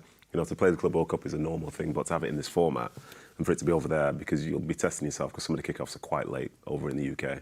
But you support City, so you'll always do it. Oh, so, you know what? We've only got one mad UK time one. One of them is 2 a.m. and I forget which one. It's the Alain. On the 23rd is 2 a.m. UK time, whereas when we play Wydad AC, that is 5 o'clock UK time, and Juventus is 8 o'clock UK time. So okay, we can live with that. We can back that. Yeah. It's good. Yeah. It's good. That won't affect you. No, well, I'll be there. Yeah, you'll be there. So I'll be acclimatised. You'll be there. Yeah, it's just good to see as well. Rodri get some minutes in his legs. Yeah, and to be fair, there's Rodri, you can be looking at Nathan Ake, maybe John Stones comes back in as well. I think it's good in terms of City players getting a chance to get some football before the next season starts. Yeah. Obviously, it has its complications, but best of all, they're going to go out there and try and win it, so it's going to be fun. I haven't started studying the format yet. Obviously, the Premier League season has taken over, but I do think looking at that group stage, we are going to be expected to get out the group and get into the knockout stages. Yeah, you would expect so. No game is easy. They're still going to have to apply themselves correctly, like we just watched them do against Fulham, and if they do that, I do see them getting through quite comfortably. Yeah, I think all these teams that have gone there, they're not going there just for like a jolly, you know what I mean? Like, you're there to try and win, and yes, you're playing against opposition which you don't really know how to play against, like Wydad or Al Ain or something, but in reality, these are games that put you on a path towards getting where you want to get to. I remember being in the studio when they won the Club World Cup 2 years ago, and was it Flamengo they played in the final? Yeah. And I think they played another team on the way there, which maybe don't play all the time. Yeah, it was a Japanese team, wasn't it? Yeah, possibly, yeah. Was it Red Star? No. Yes, yeah, you're our Red Star. Yeah. You do what you need to do to try and win a trophy, because when they lifted that trophy, it meant a lot to them, and it's going to be the same case this summer as well. Yeah, and getting far in that competition, winning that trophy as well would be a lovely boost, momentum boost, confidence boost going into next season. It's a nice thing to have on your shoulder, isn't it? You know what I mean? Club World Cup badge just there. I do enjoy that gold badge, you're right. Oh, it's on the chest, isn't it? It's on the chest. Yeah, I very much They have to get enjoyed- permission. It was there before, right? In the middle, yeah. It was, yeah. I very much enjoy that gold badge, so fingers crossed. So Club World Cup, MatchDay Live will be with you throughout the Club World Cup as well, so you can join us here. Now, all of the games are finished in the Premier League, so let's have a look. We have qualified for the Champions League, but let's have a look for the final table. So you can see Liverpool there, champions, and then Arsenal have finished in second, 74 points. And then City in third, 71 points. Chelsea in fourth on 69. And Newcastle, despite being beat today by Everton, have snuck into that final Champions League spot. Villa in sixth. They would beat off Manchester United today. They will go into the Europa League. And then congratulations to Nottingham Forest. They will be going into the European Conference League, which for a team that nobody expected to be that high up in the table has just been a phenomenal season for Forest. Nedum, give us your thoughts on how the European places finished. Tell you what, I felt like Villa and Forest are going to feel some disappointment. I think Forest to lose at home, that's obviously a thing, but Villa have missed out on goal difference. Yeah. Like a point would have been enough. Insane. A point at Old Trafford would have been enough, and given how the previous 37 games have gone in the Premier League, you'd have thought they'd have a good chance of it. So I think Newcastle will be relieved. They can take a breath after a loss. Chelsea did what they needed to do. City did what they needed to do. Arsenal obviously did that. But yeah, when you're looking at that Villa side of things, I don't think there'll be a lot of like joy and happiness right now that they're in Europa League. Yeah, Shaun? I couldn't disagree with anything Nedum just said there, to be honest. And I think that running in the Champions League when they were in there this year, the performances they put out would have made them even more hungrier to get back in there again, to see if they can go. That's what I mean. To see if they can get to go a bit that one step further, and like Nedum said, to let themselves down against the Man United team that they knew wasn't going to be easy, but you would expect them to beat them. They will be disappointed. Yeah, and like since Emery's come in, it's been basically an upward trajectory as such. This is the first time we can maybe say like that's a bit disappointing, because when he first went there, I think they were close to the bottom three. Then they push up the table. They're in Europa League, then they're in the Champions League contesting, and then this year to be back in the Europa League, knowing full well that they can compete at that level. Like those players in the dressing room afterwards, like I'll be honest, let you in there, like especially to finish on a loss. Yeah. You go out to the game saying this is in our hands, or things are going to go our way. If we play well, this will go our way.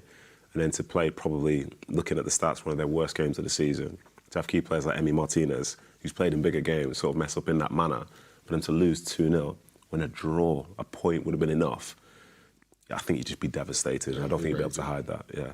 But we are not devastated. You know, yeah, son, that's it. Reality's gone. We're happy. We are really happy because we are in the Champions League next season. We finished third in the Premier League, and that is it. The Premier League season is done. It has been a privilege. It has been a joy, as always, to be here with you all season. Nedum, thank you very much for your time all year. Shaun, thank you very much. No problem, it's been a pleasure. You have the most wonderful time out in Miami. Enjoy it. Just turn up on time for anything that we ask you to be at, please. I'm not doing anything to do with MatchDay Live while I'm there. There you go. Problem solved, Nat. Problem solved. Working on my tan game. Problem solved. Wow. Problem solved. My summer glow I'm going for. Have the best time. We can't wait to see you. Thank you all for joining us on MatchDay Live. Thank you to everybody that works on the MatchDay Live team behind the scenes as well. Thank you. It's been another incredible season. We appreciate you hugely for joining us. We will be back on the 18th of June for the Club World Cup. Have an incredible, I was going to say summer, but it's literally 3 weeks. 3 weeks. Yeah. We'll see you in 3 weeks, everybody. There are moments that shape futures, that are unforgettable. In soccer, we can define generations. Heroes become legends. Moments that we wish we had witnessed. Today is such a time. The FIFA Club World Cup is the dawn of a new era. A time of undeniable greatness. The best versus the best. Champions versus champions. The greatest skill versus the greatest skill. And it's happening right here in the U.S. A time that we will look back on and ask, were you there? The FIFA Club World Cup. This is history in the making. Buy tickets now.